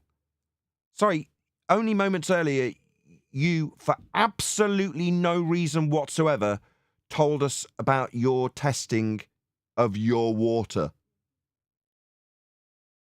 He's now twisted that. That's not. He's now twisting what he's presenting. So even though it's not proof, he's bothered just to cite a pilot who's disagreed with his opinion. And you can't just believe what everybody says, and they might just be seeking attention. No, he's a pilot. The person, his attention was thought by the person making the video. Yeah, he's just been randomly questioned and he's given that answer. And the way the guy's rationalized a qualified opinion is to put him into, he's seeking attention.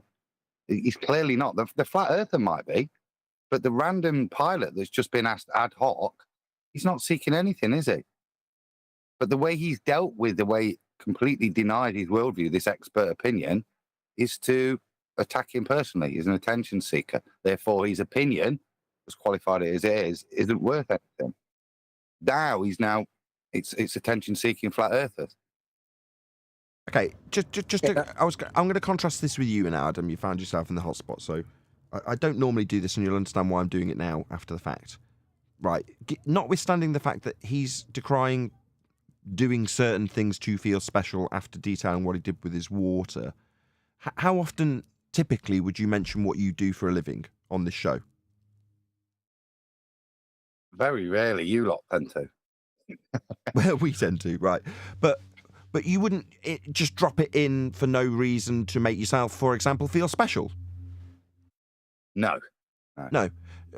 I know it might be beyond your capabilities of understanding, but did you know what he was talking about when he said he was measuring water? I didn't quite follow. It was quite complicated. It sounded like he had a mild psychosis. He thought people might be poisoning him because he tests his water to make sure what's in it before drinking it. I don't know how he does that, why he does that. But maybe it's because he's special. Maybe. I mean, that was quite an outstandingly broad assumption to make, even though you disclaimed that you don't know. I mean, what would lead you as a professional man to maybe, speculate in such a manner? I mean, what is it that you do for a living, just out of interest, Adam? I sell drugs. I'm a pharmacist. A pharmacist. I see. So where credence could be lent in such regards when it comes to pharmaceuticals, for instance, or things that are ingested for medicinal purposes, you'd be the man. Whereas some dick that's talking about consensus and how special he is when he tests his water, that would be just some dick that doesn't got any primary source research or any discernment, critical skills in thinking terms, that sort of stuff. Seems like a false boast, doesn't it? Yeah.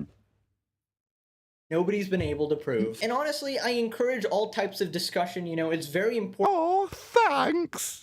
Oh, I just needed that little bit of encouragement from you. Important for the scientific community to. Like scientific community? No, that's a reification fallacy. Science is a method. There is no scientific community. There's a consensus. That would be men agreeing with each other. But if it's consensus, as I said earlier, it's not science. Because that's a method. It elucidates cause of an effect you observed in nature, if performed correctly. The community... Can scientists form communities, though? What, the scientists? Sorry, you're saying the community of people who at some stage in their career varied and manipulated that which they thought would cause an effect they were studying. The community of those people. Yeah, that means nothing. They wouldn't have scientific. Doesn't make scientific communities, though, does it? It makes a community of people that do science, but that community is not scientific, is it? Science is a method. Yeah, a method this kid doesn't understand, or he wouldn't be using the word community in conjunction with the word scientific. Always constantly question everything. Just a sec, because D-Rose is going to burst if you don't get in. Go on, D. Yeah, I was. I just wanted to say I may have missed the point.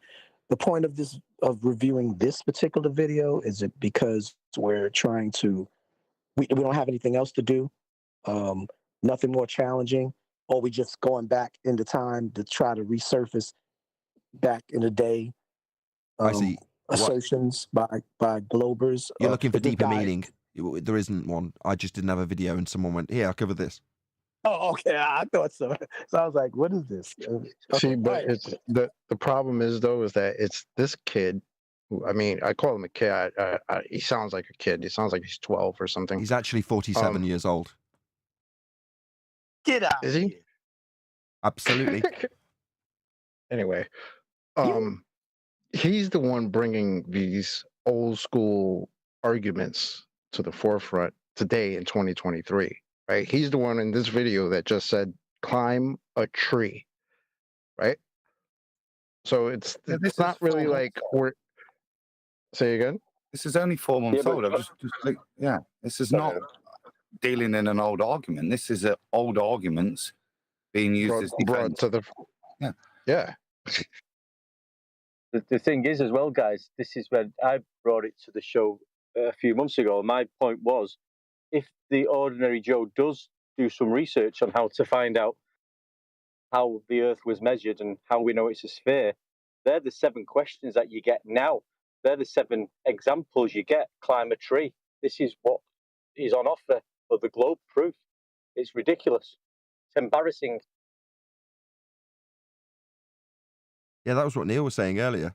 You get to this stuff and go, really? Is that what I've got to defend my faith in a globe? Surely there's something better than this. Well, yeah, all it's based on is the assertion that you've got a hill in the way at 1.2 times the square root of the observer's height in feet. Multiple examples of the same thing. So nobody can pull the wool over our eyes, right? That being Yeah, they can. Very much so.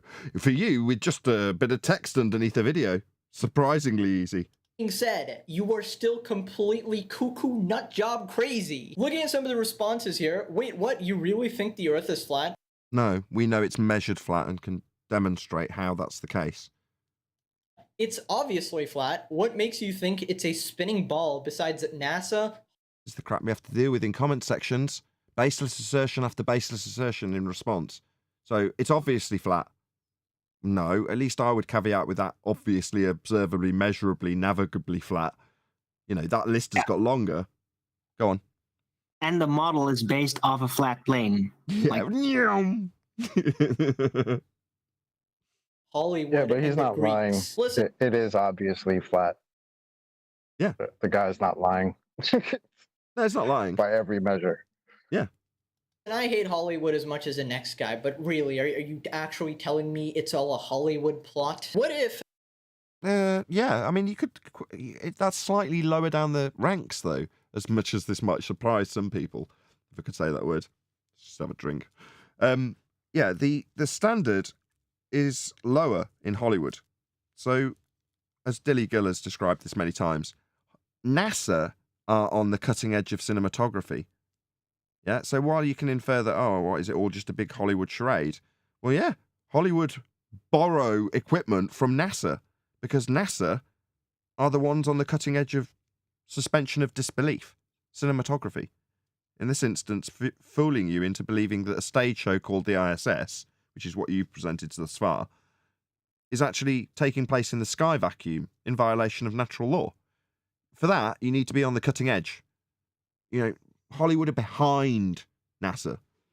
So you could describe it as all being a Hollywood show, but that would be to demean the superiority of NASA when they are on the cutting edge of cinematography, not Hollywood.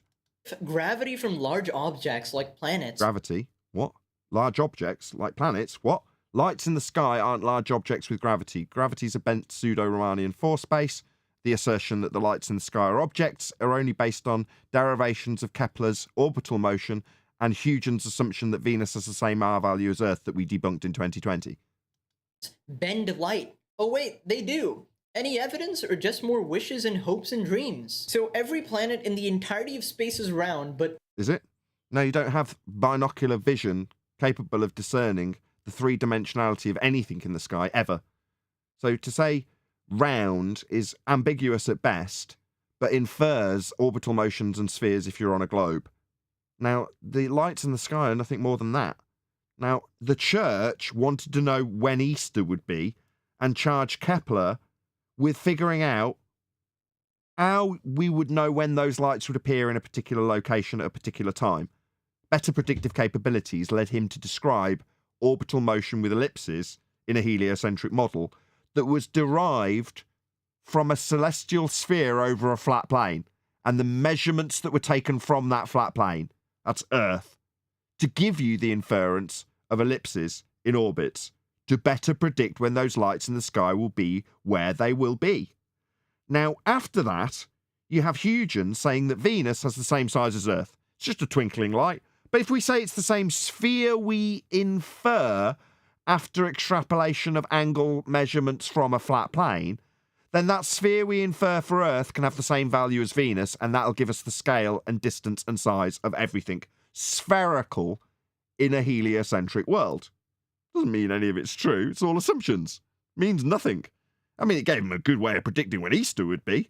Doesn't mean you're on a ball, and it certainly doesn't mean that the orbital motion described in that maths has anything to do with reality in terms of us and things falling around us. It doesn't, because the starting measurement is flat. Can't have things falling around a ball if the measurements are flat.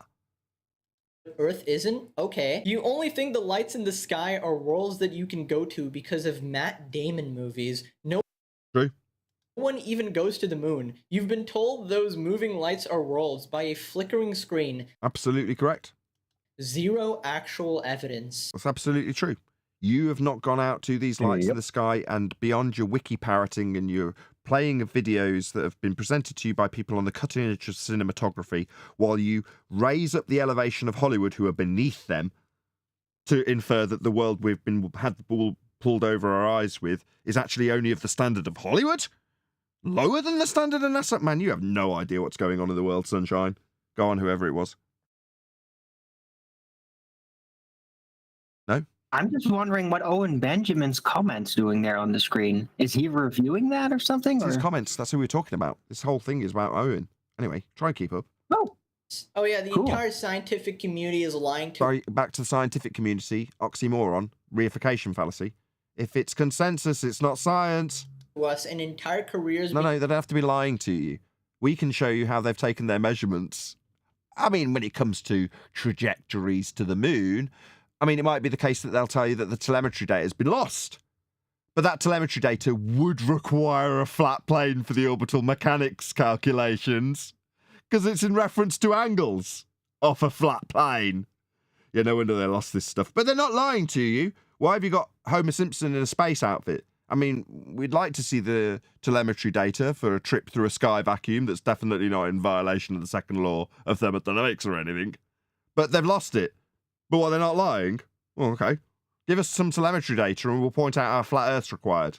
Being built off going to space. None of them. No, you don't go to space. It's a second law of thermodynamics violation. You can't travel to an area of volume that gas could fill. If you can travel to it, the high-pressure gas that expands in all directions would also go into it. And we'd all be dead. Exist at all. What's that, Jimmy? Your dad is an astronaut? What was that? A picture of Seth MacFarlane's cartoon character in a black area of low pressure in a spacesuit. Why did Peter Griffin need to be in a spacesuit? Would it be so that the gas that he needs to breathe doesn't expand into the sky vacuum? What about the world beneath it without a container? Surely that would disperse all of its gas into space and leave us all dead? Based on natural law? Yeah, absolutely would. Space is fake. Sounds like he's a Santa Claus because he don't exist. Sniper Coriolis effect. Pilots absolutely account for the curve on long-distance flights. Do they? When they fly above the horizontal? No, they do not. You've just had pilots. Oh, I see. So we don't take what pilots who are actually sat in a cockpit say in terms of their referencing the world as flat, but we do take Scott on Twitter who says they account for curve, called it. Nope, they don't at all. You are obviously not a sniper or a pilot. No, but you're chuckling like he is, like he's got a point because you've referenced him. Scott on Twitter. Pilots, nah, tension-seeking clowns. Scott on Twitter? Oh yeah, they definitely account for curve on flights. Wouldn't you trust the pilots over Scott on Twitter? Clearly not. I don't think you Maybe are either. Wolfie told him about the Coriolis button. Yeah, indeed. People aren't allowed to go to the... Have you guys read some of the comments on this guy's thing? This guy claims to be a battleship sailor with 100% confirmed that they had to correct for both curvature and rotation of the Earth if they wanted to hit target. I mean, this. Oh my God, this is crazy, man. This is a physics person says, as a physics student, this hurts me on another level. These continue. I'm sorry. I'm just. It's just. You're just waffling. Even the level of defense in the argument is 2016. But what's been, if this is 4 months old, and all we're going back to is anonymous ballers going, no, snipers do. They do. Things do. Hang on. Sorry, this is 4 months old. What the hell? Are you joking? This isn't from 2017. This is 4 months old. 4 months old. Hold on, that's what it says on it. Yeah, Oh, but No, but when are the tweets sent? It just says April. It doesn't say what year. The video is 4 months old. Looking at it. Yeah, but when are the tweets? If these tweets are 4 months old from Owen Benjamin, we need to figure out our 6 degrees of separation and get this guy in front of us so we can give this guy an education on what proves flat Earth, so he can win these arguments. If this is from 2017, then Owen Benjamin will be doing better now.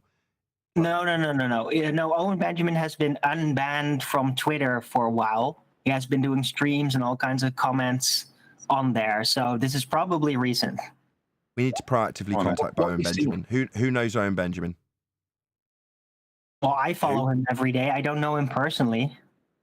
I know what he talks about. And he does. Do you know how to get in touch with him? Hold on. Hello? Unless someone else is saying they know him.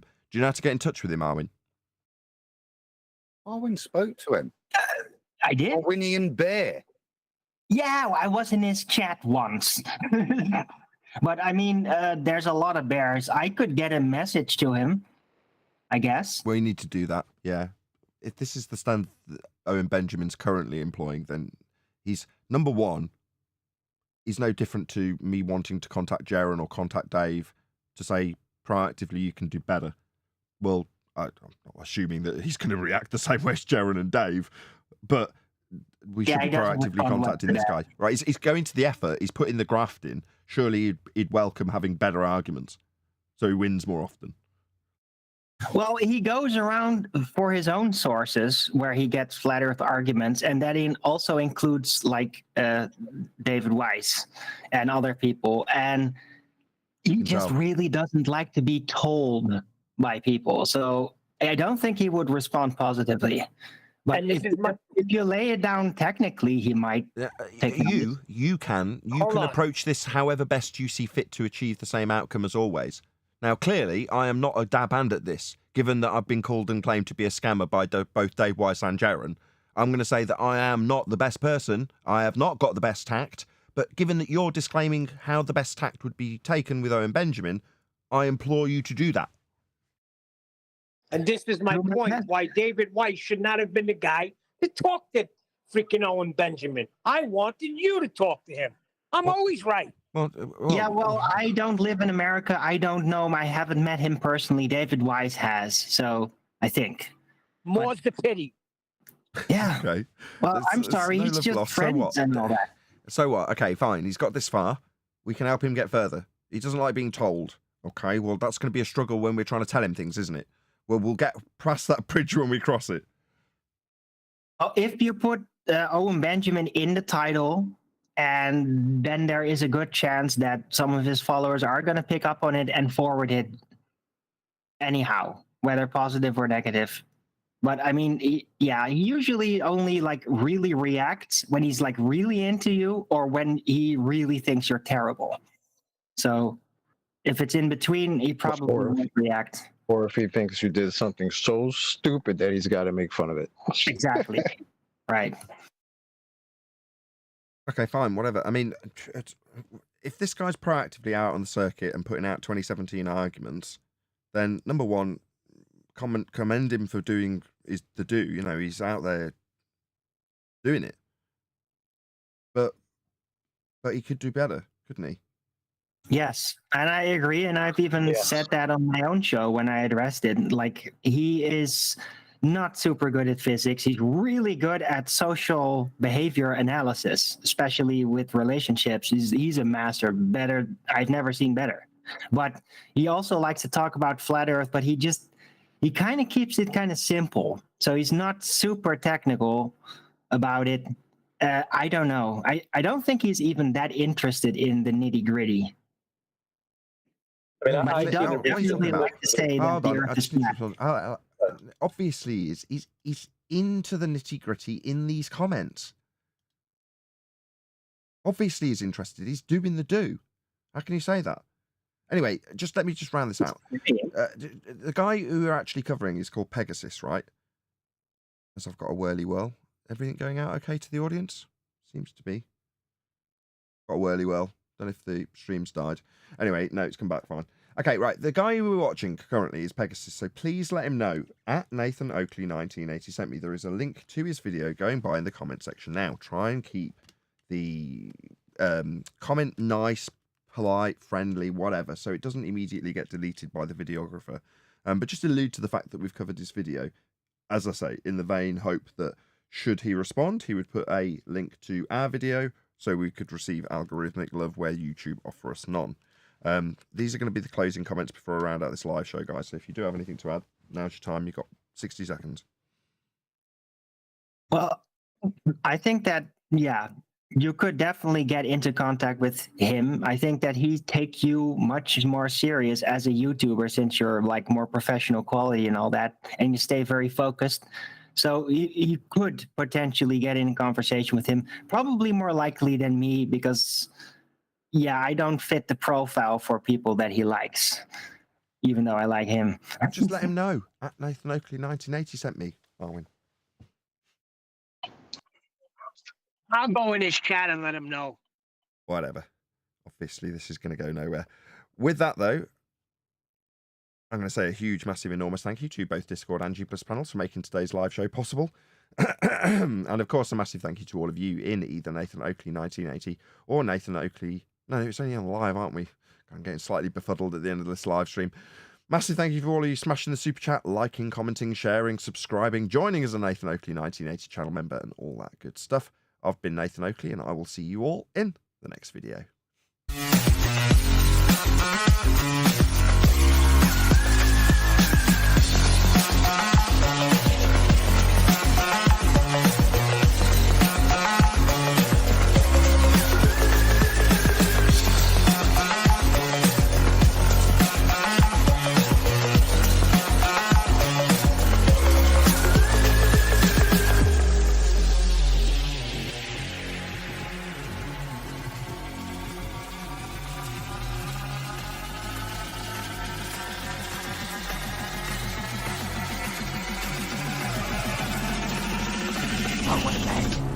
a tough day.